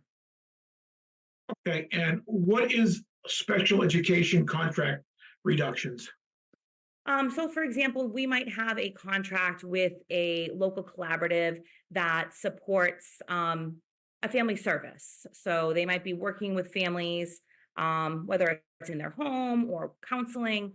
And it's something that we can offer as a resource.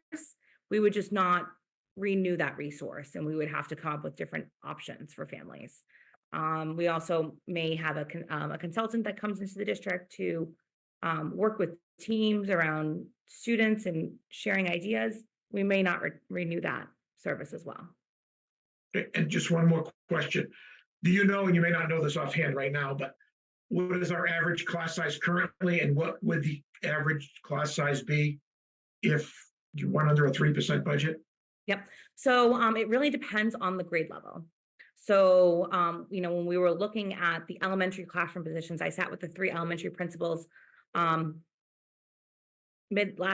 week, and we sat down and we looked at every single classroom across all 3 elementary buildings and said, where could we take these positions from to make the least amount of impact to class size? So we were really strategic in when and how we selected those classrooms. If we had to go a little bit deeper, you would be seeing elementary classroom sizes going from 23 to maybe 27. In some cases, you might see them going from 25 to 28. At the middle school, based on the positions that we are, anticipating there, the team model is a little bit different at the middle school. So it retains some semblance of shape that without really crazy moving those classes around. But we're also looking at a schedule change at Norton Middle School to hopefully save some positions as well. So instead of spreading 120 students out of 5 classrooms, you're now going to be spreading them amongst 4. So that distribution will be a little bit different.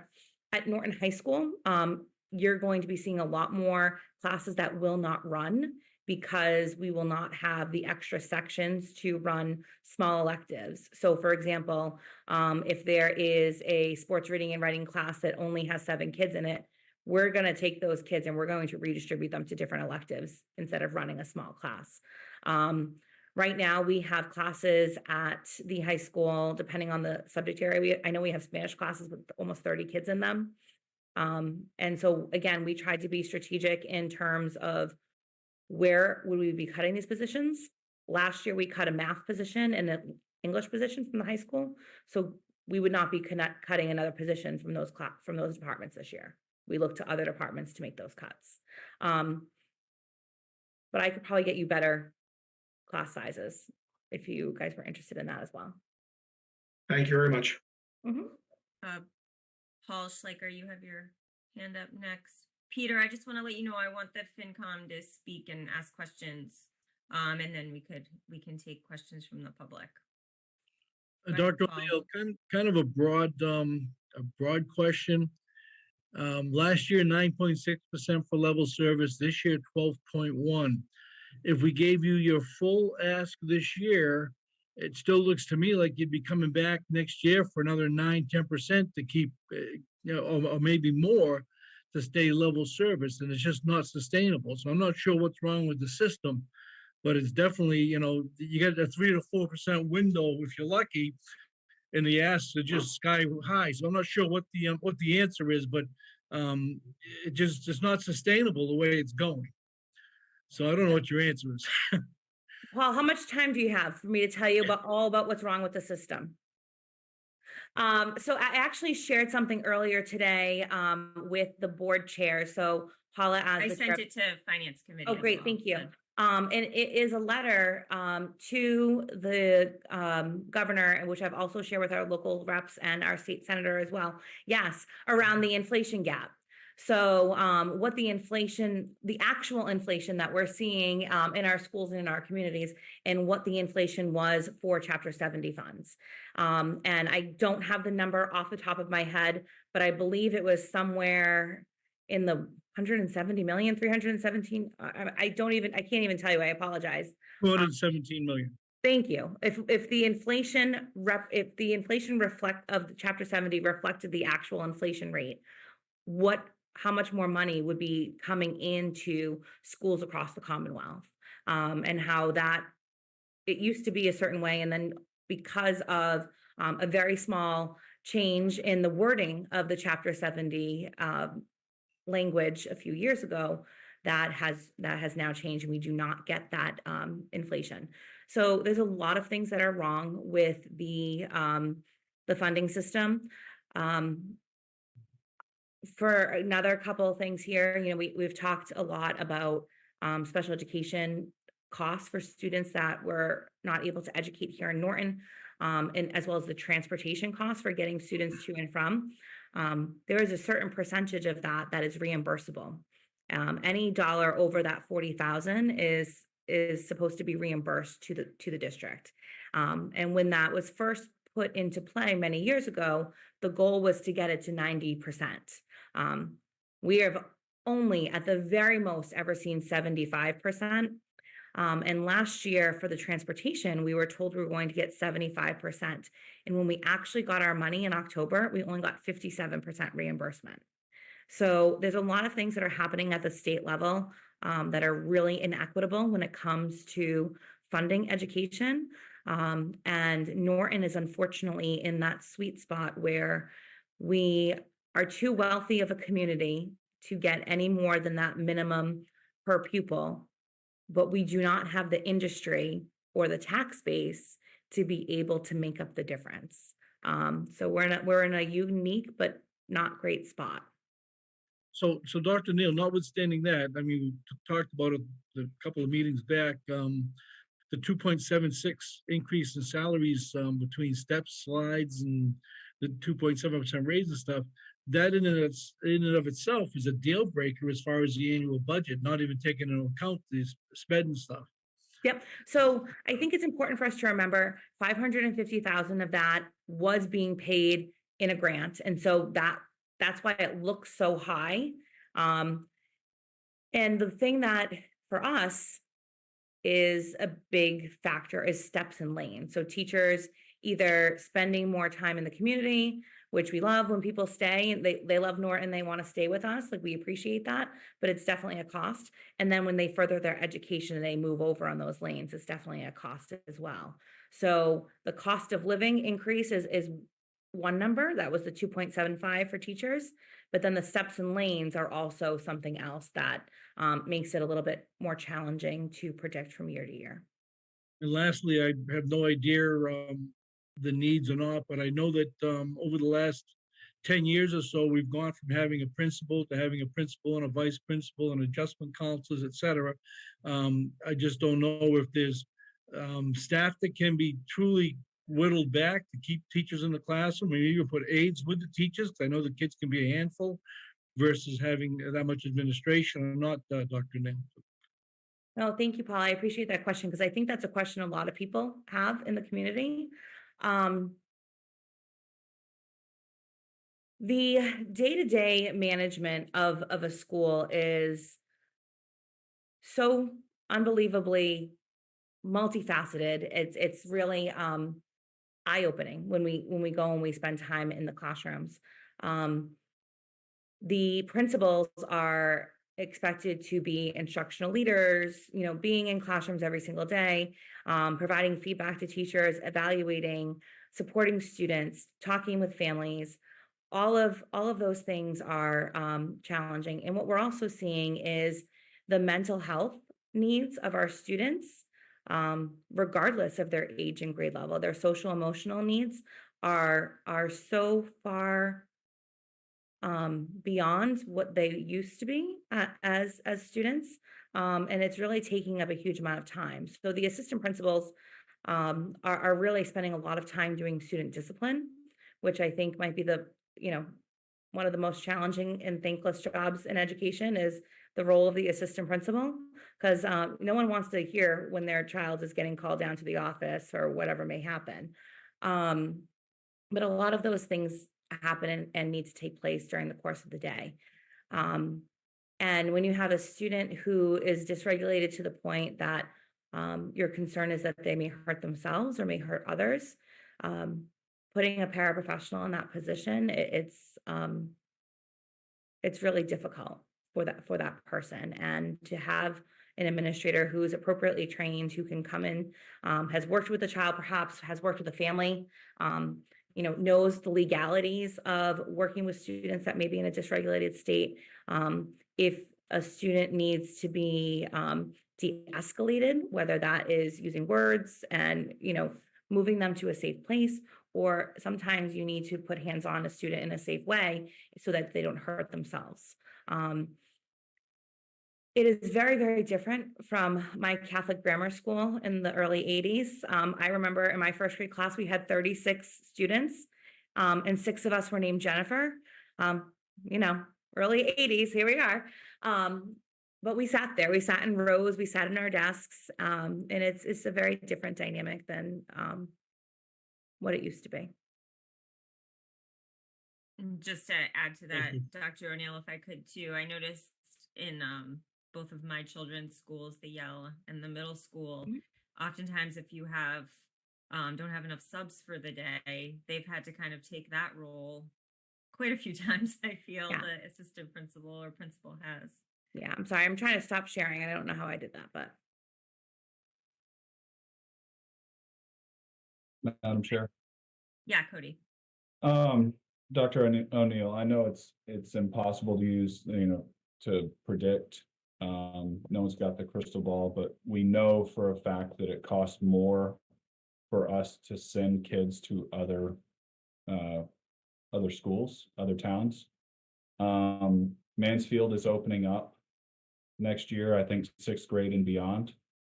I am exploring for my own kids the possibility, if our schools go to crap, one of the reasons we love Norton and moved here was because it has a great school district and it's a nice small town, and you're not lost in a sea of 30 kids in a classroom.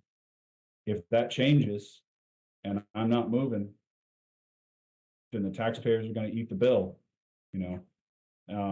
How much of that is taken into account? We've got a flow of school choice kids coming in of $1 million or so a year. Those kids are going to leave if they so we're going to lose that million, but the 246 that we have, half of them leave. You're losing more than you're gaining. Mhm. And you're also going to have a mass exodus of other kids that are, especially on the younger side, before they get to the high school age. How much of that is taken into account here? And projections of what that worst case scenario is. You lose 24 positions, class sizes go up, especially in the lower elementary. Those are formative years, and they will school choice out. So how much can we predict that? It's really difficult to predict. So right now we have about $117,000 of funds that are going out of Norton for students that are selecting to go elsewhere. So it's not a huge amount of funding that is leaving, and we're bringing this year bringing about $1.6 million in from school choice. But you're absolutely right. As soon as you stop offering a competitive experience, not only are we going to lose the school choice students that we have here that are choosing to come to Norton, but we're also going to lose our Norton families that are living here. I hadn't heard that Mansfield was opening up K-6. I think that's interesting. I'm a Mansfield resident. 6 and beyond. Oh, so sorry. Thank you. 6 and beyond. I'm a Mansfield resident. My son will be going into 6th grade next year at the middle school. My daughter's a freshman at the high school this year. So I find that really interesting. I think that we've done a great job getting into the school choice game, and it has helped us to sustain a level of service for a number of years. It's very, very scary to think about school choice funds going away. This budget that we're sharing with you assumes that we are already using $2 million of school choice funds to help us get to that level service budget without asking for our 12%. And if we do not have students coming in, we're going to be in an even bigger pickle than we are currently. Because when that money dries up, there goes that reserve that we've been relying on. I know Dinesh is on the call. We've had a lot of conversations over the last 10 years about the use of one-time funds for recurring expenses. And Dinesh was the biggest champion for saying, no, this should be technology, it should be curriculum, it should be things that are one-time costs.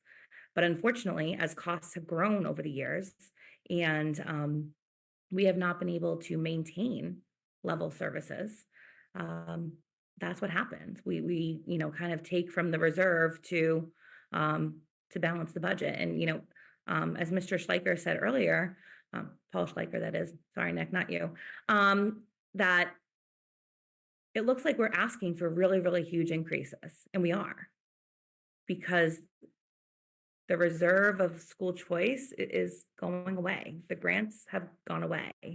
And what we're seeing is a compounded need that we haven't been able to fill. So it's, I know it's rhetorical. It's a house of cards. Oh yeah, and we are like hanging on the edge. Yeah. I think Dinesh has his hand up. but- Dinesh, yes, Hey, apologies. I for the life of me cannot figure out how to do the actual hand emoji thing. So I try my best. I want to revisit Paul's question. And I want to give Jen a moment to tell me to stop and not say anything. But the question about administration and the buildup of administration, et cetera. And Jen's not telling me to stop, so I'm gonna continue. Well, I feel like I want to know what you're going to say before I tell you to stop. I feel like I may be saying more than I probably should. However, I think it's important for not just the FinCom, but for the public at large to understand. So we did actually look at the idea of, administration and what were the possibilities there with respect to cuts. It gets us in a weird situation. So here's the thing: our administration are on multi-year contracts. And I will tell you, Paul, that again, maybe saying too much, we even went to the point of going to legal and asking legal, what could we do within the parameters of these contracts? And while they said there was a your reduction in force, your riffing, basically, there's the ability to eliminate positions. The wording of it was not, they were not 100% clear that we would not be on the hook for 1 year's salary. So yeah, we could potentially cut there and maybe be okay in the best scenario. But the worst scenario would be we cut there, we lose the person, and we're still paying the money out as well. So it's a tricky situation, but I want to make sure that everybody understands that is not something that we never considered. We considered it at length, and I think we're probably, speaking for myself and maybe some of the others on the school committee, we're still certainly looking at it. It's not completely out of the realm of possibility yet. So maybe, Mr. Savas, that's something that has to be looked at moving forward with the contracts when people get hired to make sure you do have a possible out. Yeah, the thing is, Paul, it's tough. It's tough to say to somebody, "Hey, we want to basically give you an employment at will contract," because nobody does that. So it would. No one will come. Yeah, it would tie our hands to the point if you can't get anybody to come in and work for you. So I understand, particularly right now in this scenario, I understand where that would be an ideal situation. Unfortunately, sometimes with respect to the labor markets, some things are just not doable. They're not realistic. And I'm not sure that that's a doable ask. I appreciate that input. Yeah. And I think too, there is, as crazy as it sounds, there is a teacher shortage out there. And there are a lot of communities that have been looking to fill teacher positions, especially in hard to reach areas like special education, science, math. There's also a huge administrator shortage out there. And we want to have good, competent people running the ship. So it's really important that we're able to create an environment that people want to come and work in Norton as well, teachers and administrators. Thank you. Kevin, I see your hand up. Yeah, Madam Chair, I just wanted to reiterate, was it last week or 2 weeks ago, that, and I know that if you talk about scale to the total budget, this is easily the biggest slice of the pie. But it's also the only department that we lead in with what I'll say the budget's being presented in a defensive manner, as opposed to every other budget we've walked through in an unconstrained aspirational manner. We saw 12% flash at the beginning of the deck. That's no different than any other department. The comp and ben going up disjointed from the amount of revenue coming in is not unique. So I mean, we level these questions a lot more in this context than we do a lot of other departments, and I still don't fully understand why. Because this is every department, right? Every bargaining unit has cost of living increases and contractual raises that are beyond the scope of what we can bring in.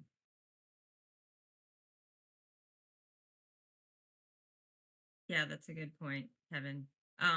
One question I had, or maybe just clarification. So you were talking about using, our reserve funds or one-time funds for recurring expenses. And right now we'd be looking at even trying to get you to 2%, 2.5%, 3% by using reserve funds. So yeah, I mean, I think that a lot of us want to understand like what would happen next year if we used up our reserve funds this year, stabilization, free cash, whatever, what happens next year and then the year after, not just for school department, all the departments. Do we just give everyone 0% this year, start from scratch and see what could happen in the community? I don't know.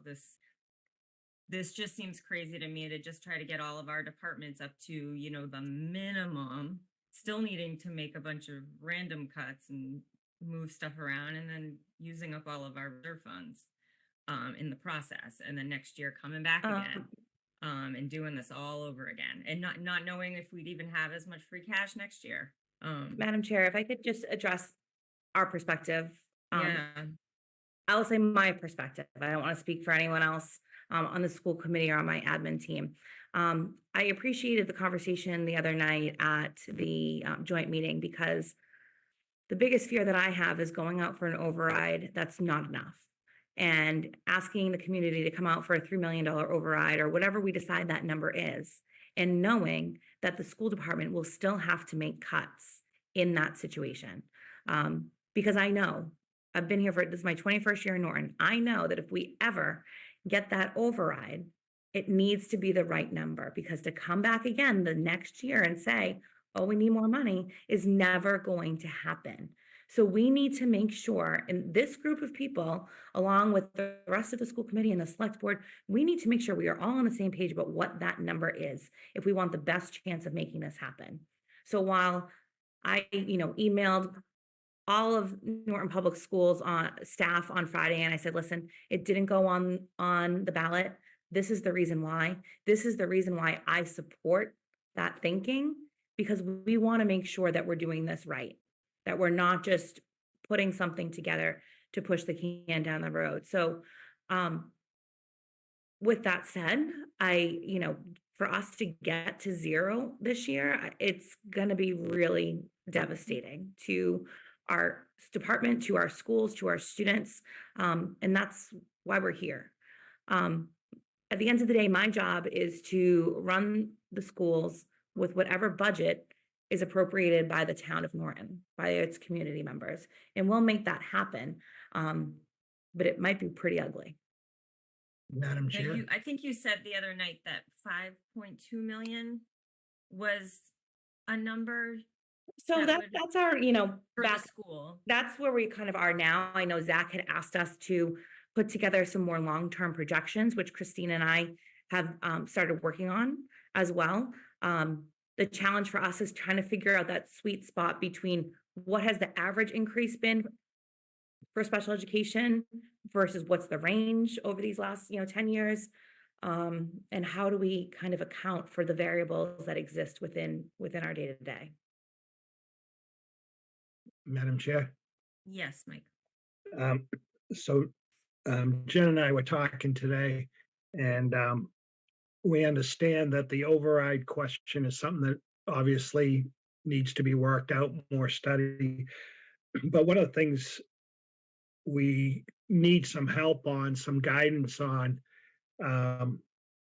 is what is the finance committee comfortable with when it comes to using free cash and stabilization? Because we're going to have two budget. If we go the override route, we're going to have two budgets at town meeting. We're going to have one that's balanced and one that would need an override. So, I gave you those three scenarios. I don't expect anyone to make a decision on that tonight. I just throw out there the 3%. If you look at that, we're still talking about 1,328,000 in stabilization. I don't think that is a great idea. I think that's a little too high. If we went to the 2.5%, and use $200,000 more of free cash, so 1.2 million in free cash, that would reduce the stabilization at 877,000. So you're getting a little more acceptable. So just at a future meeting, if we could address it sooner than later, maybe, what the committee's feeling is on what you'd be comfortable with. Because we're cutting our budgets, but it'd be nice if we had a direction, the final direction on that. Yeah, Sandy, why don't you go, just because you haven't spoken? Yeah, I was just gonna ask Mike if you would consider going even, we have 1.7, right, in free cash. Right. Would you consider going a little higher in free cash? I guess personally, my feeling is the stabilization is just a really slippery slope to get into that. But free cash, and I understand that we turn that back and then have less free cash next year, but or in the fall. But I feel like I would be a little more comfortable using a little bit more of that than. All right, thank you. We'll obviously look at any suggestions and Zach or Dinesh, I'm not sure which one of you had your hand up first. Zach, you want to go? I just speaking for myself, I'll just reiterate what I said at the joint meeting the other day. I cannot support using stabilization funds without a plan to replenish them. I mean, we are now wiping out our free cash. Then you wipe out stabilization. What's left? I mean, you're jumping out of the plane without a reserve parachute. I mean, I just think it's fiscally irresponsible to do so. It puts puts the town in a very bad place, because I don't see it getting any better next year. What are you going to do next year? What are you going to do the year after? The override thing is a total separate thing altogether, whatever happens with that. But if these are the funds that we have, then the town needs a reset.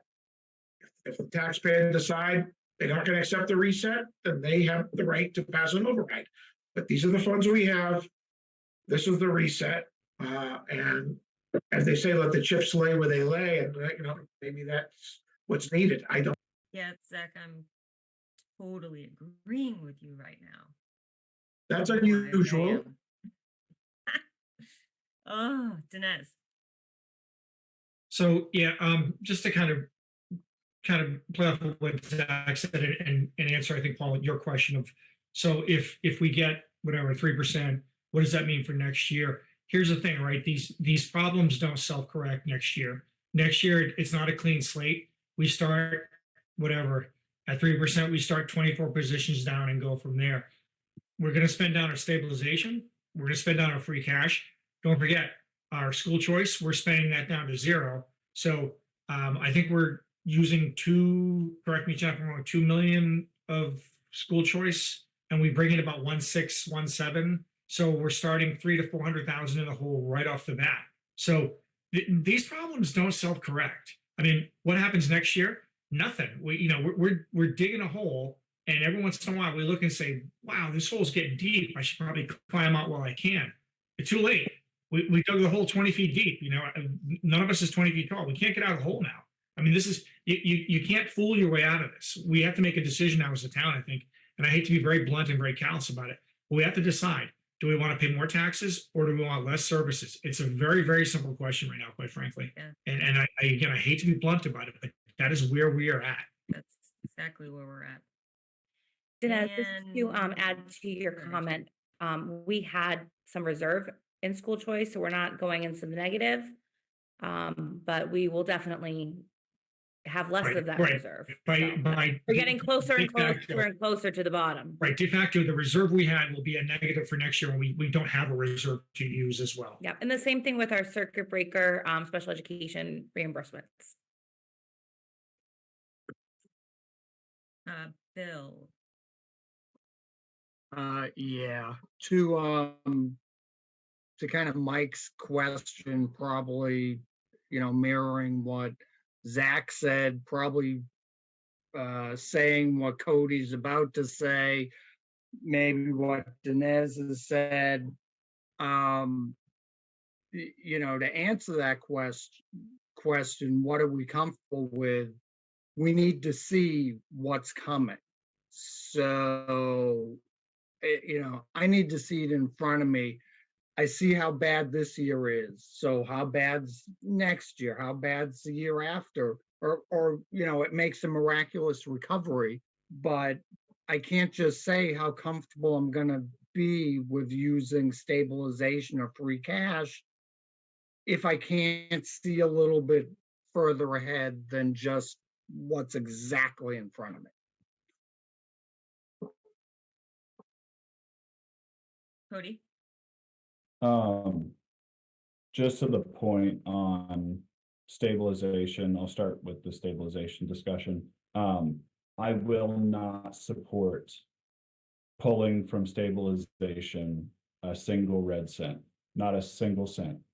We did that as a stopgap last year because of unforeseen increases and because we knew that we had the medical expenses or whatever, the reimbursement that was coming back in the fall. And that discussion was very specific to that situation, that we knew that that money was coming back and it was going to be turned back to stabilization. I don't know why we're having a discussion this year about pulling from stabilization for ongoing expenses, because all it did what we did is we made this situation worse this year because we kept funding things that we would have had to cut last year. So that $700,000 that we pulled from stabilization, we are $700,000 in a hole. We're $500,000 in a hole for MESSER funds drying up. We're like, all of this stuff that we've been utilizing as a stopgap is non-recurring revenues to fund recurring expenses continues to dig the hole deeper. I will not support any pulling of stabilization funds, and I am not comfortable supporting another year of pulling $1 million from free cash, which is not reoccurring, just to take whatever additional free cash gets certified in the fall and add into it, where we end up at 1.9 million next year. All we're doing is making the situation worse every year, and the funds that are available from free cash every year will continue to decline because we keep pulling from them, and they're not certified to come in every single year at the same amounts. It is fiscally irresponsible, and I will not support it. Madam Chair? Yes, Sandy. Yeah, I also wanted to bring up with the stabilization, the other piece that's tricky about that is that requires then a 2/3 majority at town meeting, right? So that's another, Right. again, I'm not personally, I said before, I'm not really in favor of using that money, but I think it's also gets tricky for other reasons as well. And I also kind of feel like the free cash, I'd like to decide what we're doing in the spring. I'd like to not supplement in the fall, right? Like if whatever we're gonna take from free cash now, let's have that be it. And even if, we somehow get more free cash than what we expected in the fall, I think, we're going to need that for next spring, right? So I don't think that should be supplemented, any of those budgets in the fall. Yeah, I 1000% agree with that too. As far as the free cash goes, whatever we use, we're just using now, no supplements for the fall. And I think Sandy, you might have brought it up about us revisiting our financial policy manual that came up, I don't know, a year or two ago, that we briefly reviewed, then we were supposed to review it again. But I think it would make sense for us, after this town meeting, I guess, to have a brief meeting, to discuss and review that. So we kind of have a policy going forward about the use of free cash. But yeah, I mean, historically, we have used some free cash in the spring, for the operating budget, and but using more of it doesn't make sense right now, that's for sure. Anyone else have any comments, questions for Dr. O'Neill or the school committee? Peter, do you want to speak? Yes. And on the For your patience. and the sports fundraisers, they do restaurant fundraisers at the Good City Pub, Pizza Time, and the Shelter, which I take advantage of, and people need to respect you and the school committee and the select board for the decisions they made, because we're going to go down a bumpy road, but everything will be okay, right? Right, Peter. Thank you. All right, anyone else? Questions, comments? Madam Chair, can I ask if the other FinCom members feel about stabilization? I'm kind of curious if we're on the same page, or if there's, I don't want to lead Mike down the wrong direction, then have it all change when we vote. Yeah, anyone feel differently that they think we should use stabilization money right now? No way.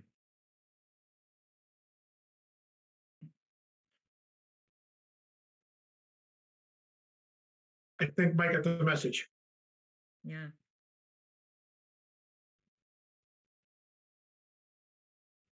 Thank you. All right, Dr. O'Neill, anything else for us? No, that's it. Thank you. All right, thank you so much for all of your time this evening. Thank you all. Thank you.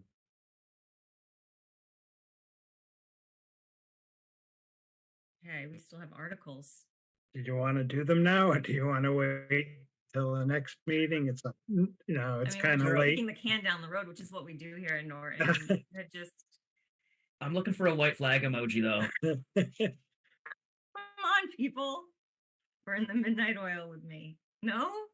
Okay, you're gonna regret this when we're having 2 meetings a week in April. Mark my words. All Past right. Mike's bedtime. Oh, come on now. Past my bedtime. All right. Anyone Well, have anything else? Can I before just we raise entertain a motion to one, adjourn? Oh, sorry. one question? Would you be opposed to taking Article 27 and 28 off the warrant? That's the funding of Oh. OPEB and stabilization. To put money into those accounts. Yes. I mean, it doesn't seem like that's possible right now. Madam Chair. Yes. Bill. Mike, don't we do OPEB in the fall? Yeah, we do. anyways? So we usually wait till the fall with these two. Yeah. Okay. All right, we'll Sounds take, good to me. we'll take them off. You need a vote for that, Madam Chair? We? Mike, do we have to vote What? to not have these articles on the warrant? I don't think so, right? No. Yeah. Okay. Good job. 2 down. All right, so I will entertain a motion to adjourn then for this evening. I We think don't we have should my keep, vice I chair, think we so- should keep going. Steve wants to keep going. We have tree services and revolving funds in chapter 90, which I'm not sure what that was. Chapter 90, if you want to keep going, Chapter 90 is Article 2. That's to authorize the expenditure of funds received from the state under the Chapter 90 program. $546,159.94 is what we're scheduled to receive in Chapter 90 this year. And as the superintendent was talking about, it's one of those programs that has not kept up with inflation. The state makes it look like they're increasing it every year, but it hasn't kept up at all. So I would ask that you recommend Article 2. Okay, any questions or comments about Article 2? Madam Chair, Yes. Cody. what exactly is Chapter 90, and presumably these funds have to be earmarked for a certain thing? Right, this is, Chapter 90 is the highway, these are highway funds, so they're used for work on the roadways, So this, repaving. this goes into the general fund? No. It's strictly used for road work.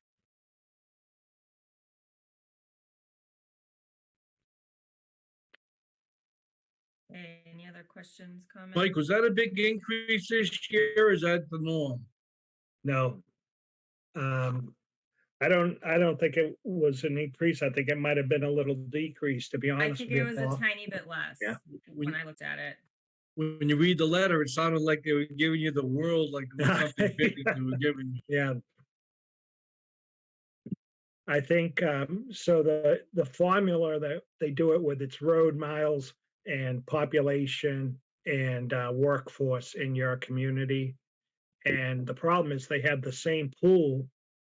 And then when they split it up, our population didn't increase much like the other towns did. So that's why we got a little less.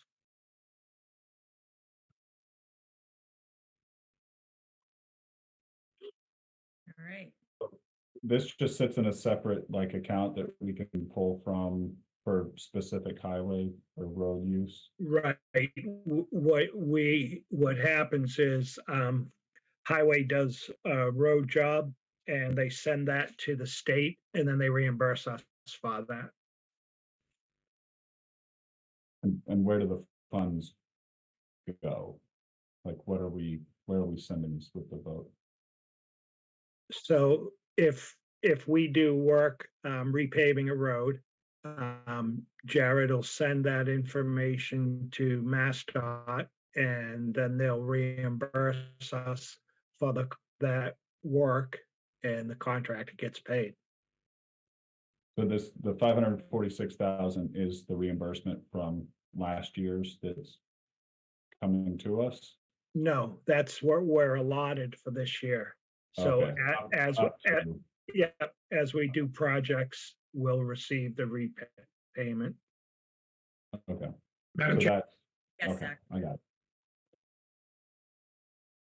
correct me if I'm wrong, Mike, I don't think we've ever, as long as I've been on this committee, allocated 1 penny for road paving, other than this chapter 90 money.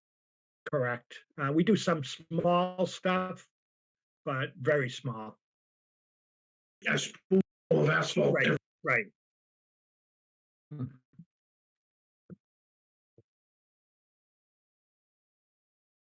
Comments on Article 2? Okay.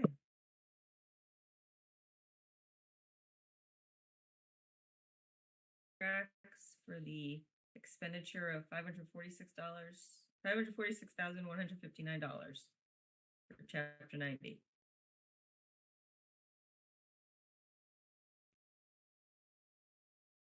So moved. Second, Okay, all right. Sorry, Joe's not here tonight. Bill, you can take that role. Thank you. Please and thank you. Okay, I'll take a roll call. Kevin, Yes. Steve, Yes. Trace, Yes. Sandy, Yes. Bill, Yes. Paul, Yes. Cody, yes. Zach. Yes. I too am a yes. 9 yes for Article 2. Okay. Article 3 is for tree services. This is a program that the highway department has where they bring in contractors for trees that are near wires or trees that are larger than they can handle. And the highway department is looking for $31,000 for this, and I'd recommend that it come from free cash. Okay. Questions about Article 3? Yeah, Madam Chair, Yes, Steve. Mike, how much have we spent over the last 3 years on this, and how much is really left? What's the plan on treating trees? I know they've been aggressively cutting them down. That's what this is for the removal of trees, and he has spent it every year. So we still have identified trees potentially we need to clear up. Yeah. Okay. What is this amount compared to the last couple of years? Mike, is It's it normally it's about been the 31,000? same.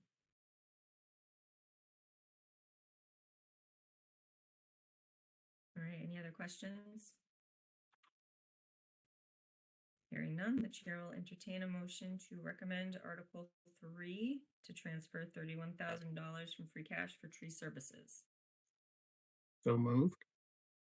Second, Okay. Kevin, Yes. Steve, Yes. Trace, Yes. And let me share my Okay, never mind, screen. we're just finishing the roll call, Mike. Oh, I'm sorry. I thought you- Sorry. Sandy, I'm sorry I didn't hear you. Yes. Bill, Yes. Paul, Yes. Cody, yes. Zach, Yes. and I too am a yes. 9 yes for Article 3. This is Article 11, and this would reauthorize the accounts that we have. These are the revolving funds, and as part of this, we want to increase the spending limit. We sent you this today. Originally, we had the limits as they've always been. And what's changed is under the recycling fund, we're looking to increase that from 10,000 to 20,000. I guess that's a good thing. That means people are coming down to the highway department and utilizing the services that we have there. And so this is, they pay to have different items dropped off. And the money that goes out of this account is to pay the companies that take that away. And the next one we changed is the Council on Aging revolving fund. And the spending limit on that previously was 10,000, and we're looking to increase that to 15,000.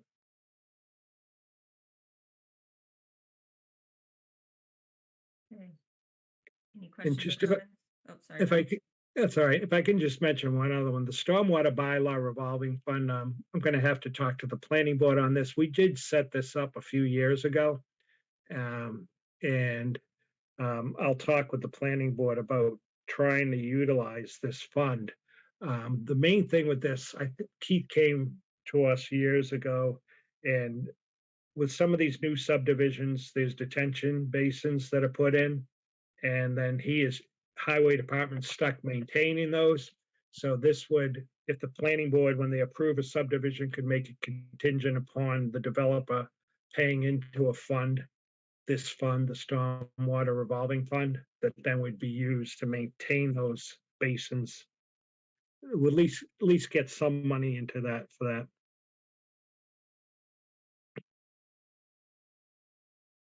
Okay, questions, comments on Article 11? Mike, how much do we bring in for fees for the recycling? Let's see.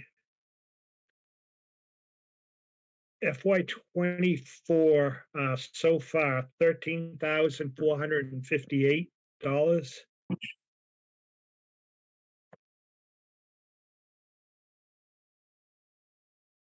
So it's not really an offset. We are truly expending a little bit more than we're taking in. No, 13,458. Oh, yeah. For what it was close. It was 10,000 before. So, yeah. Okay. So far this year, we've spent $7,851.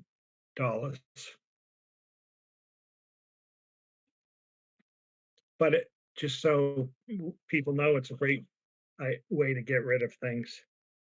And one of the things that is driving up the cost, obviously, is getting rid of mattresses.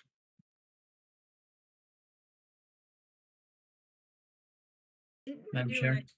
we do an article for that though? Like, That- or was that like from them Yeah. picking it up off the side of the road or something? That- The highway Yeah, department. James and I were joking about that today. This is to get rid of the stuff that people will actually pay for us to get rid of. That other one is for the people that just dump it on the side of the road that we got to get rid of. Madam Chair? Yeah, Kevin. Mike, we're talking these revolving accounts, talking fully self-funded through fees collected and costs outward, and so they're all self-contained systems. We're just looking to raise the limit on like the credit balance we can carry in this revolving account. That's right. That's right, Kevin. Yeah. All right, thanks. Okay, any other questions on Article 11? Hearing nothing, the chair will entertain a motion to recommend Article 11 to authorize revolving fund annual expenditure limits. Do we have to specify each one or? Yeah, do we have to read that, Mike? Just, Specifically no, recycling and COA no, just say as presented. as presented. So moved. Second. Kevin. Steve, Yes. Trace, Yes. Sandy, Yes. Bill, Yes. Paul, Yes. Yes. Zach, Yes. I too am a yes. 9 yes for Article 11. That's it. All right. Thank you. You did it. Madam Chair, 6-0. Mike, hang on us 1 second. Yes, go ahead, Zach. So Mike, without the use of stabilization funds, what does that look like for a percentage increase? We'd be looking at probably 1%. Okay, thank you. Yeah.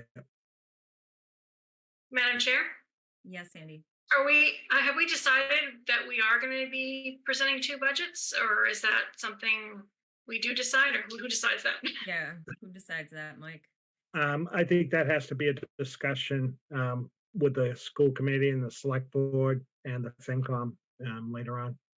And for purposes of our processes, so say they do decide to show one budget with the 1% increase, just for argument's sake, and then one budget with the level services funding for all departments and what that would mean.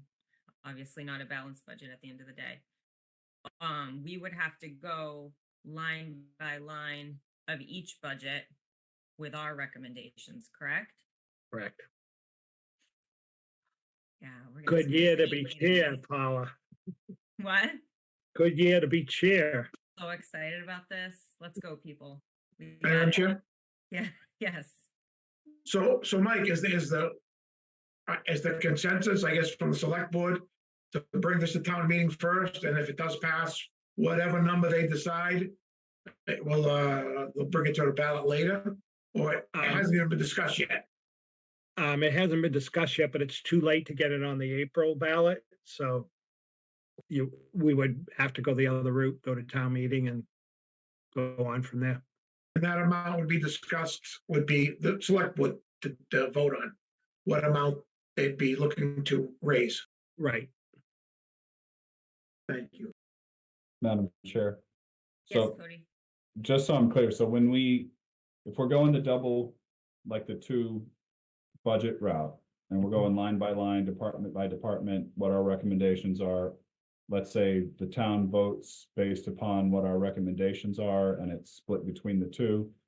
That combined budget, the total amount that comes up with that, then has to go on to a special town meeting that the select board has to establish 35 days out, whatever that time is. Special election. Special election. So it has to go to a ballot, special election, and then that gets voted on. And if it doesn't, we then have to hold a special town meeting to come back and revisit No. the budget. No, you would approve a balanced budget and you would approve a second budget that's subject to an override. Okay. And if the override doesn't pass, we just revert back to the balanced budget. Madam Chair. So hold on, Mike, just to clarify that quickly. Sorry, Zach. So we would recommend the 1% budget in addition to recommending. We'd vote a balanced budget and then we'd vote a budget subject to an override. And if So as the a over, committee, we wouldn't like choose one or the other that we would recommend to town meeting. I'll check on how the language would go with that, yeah. Madam Chair. But Yeah, you sorry, could, sorry. go Go ahead. ahead. But Paula, just to be clear, the select board would have to tell us that we're gonna put a $2 million override, $3 million override, $4 million override on the ballot, and then we'll say, okay, we got $4 million. What do we recommend? Where to recommend it? It's not, I don't think it's us to tell them unless they ask for our opinion, I think. That's not how I understood it, as we'd have the budget that would need the override would reflect everyone's level service ask. So everything that we've been seeing from the departments, the 12% from the school department, the 56% from the council on aging, we'd see that budget and we would recommend that. And then whatever that deficit we're seeing, if it's that 5.5 million deficit that we were seeing, the first revenue expenditure sheet that Mike gave us, that would be the amount that then I guess the select board after the town meeting, maybe even that night, could meet. And that would be the amount that they would recommend to put on the ballot. That would be 35 days later. Does that make sense? Am I right? So what would, you'd recommend level funded budget, and you'd recommend a budget that requires an override. You'd recommend both. But the level funding budget would require an override. Right? Well, that I just meant like the 1% budget that Oh, would yes, the balanced budget. balance budget. You'd recommend that, and then you'd recommend subject to an override, this budget. So if the override passes, you'd have the budget in place. But Mike, It's gonna be a lot of work. the select board has the ultimate say on what that override amount is and what they want to put on the ballot. Just because we can run it, they could say, just like the other night, we're at the joint meeting, and they said, okay, one vote would be to put it on the ballot. The second vote would be how much. So they could come back to us and say, no, we don't want to go for $6 million. We want to go for $3 million. Give us a $3 million budget. I mean, Right. it's totally up to them. Yeah, we'd have to get that number in advance from the select board that says, you know, this, we would support putting this on the ballot. So, Madam Chair, can we talk like next steps? Are we talking about a joint meeting that we're gonna hold soon to hash this all out, or what's the process from here? Could I suggest, I would think we should schedule another meeting, really just to have town council there to explain the process to everybody, so everyone's on the same page. That would be great. Okay. Is it unrealistic to say that if town meeting passes a budget that recommends or that needs an override, is it unrealistic to think that the select board would override town meeting? Like if town meeting passes it, why would they override the legislative body? It doesn't make any sense. Doesn't. Town meeting is the legislative body of our government. Select It board is. is part of the executive branch, so why, like, town meeting sets the budget? Why would the select board override? Why would 5 individuals override hundreds of individuals? Doesn't make any sense. Well, if everybody, I mean, as a practical matter, if everybody's not in agreement, it's gonna be dead on arrival to begin with, if there's already bickering between the number. So, I mean, that's a totally different thing, I think, but for us at this point, this is the money we have. We need to recommend a 1% budget. And then whatever's decided down the road, we'll do a second budget, I guess, prior to town meeting. Everybody, is that the way I understand it, Mike? Yeah. Yeah, and I think we hash out the details. So the same way we're hashing out the details on the 1%, we'll hash out the details on what we would recommend for going to town. So that I expect that'll be a conversation between us and the other committees, the select board and the school committee. Another joint session, figure out what everybody's kind of comfortable with. Everybody comes with their wish list, whatever. We have a lot of conversations, whittle it down, say what we're going to recommend, not recommend, and go, you know. That will be the recommended budget that ends up in the warrant as the secondary override necessary budget. And just to make it clear, a 1% balanced budget won't use stabilization, but it will have to use free cash. Yeah, I think at this point, using the free cash that we've normally used, somewhere between 750,000 to 1 million or whatever, for this year is reasonable. But like I said, I feel like as a committee, we should revisit that financial policy manual after this town meeting and kind of decide as a committee what we want to do with free cash going forward. I feel like there is some discussion that needs to happen amongst us going forward after this year. So Mike, you will start an email, I guess, to schedule this joint meeting in the near future. Okay, I will. And Madam Chair, I guess, Mike, I see that most people are in agreement about not using stabilization funds here. I assume you'll notify everybody that to plan on a 1% budget. Notify everyone that what about the 1% budget? To plan on a 1% budget. Yeah.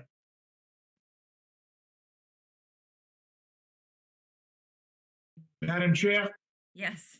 I have a motion to adjourn. Second. Okay. Motion and second. I'm very happy. Okay, Kevin, Yes. Steve, Yes. Trace, Yes. Sandy, Yes. Bill, Yes.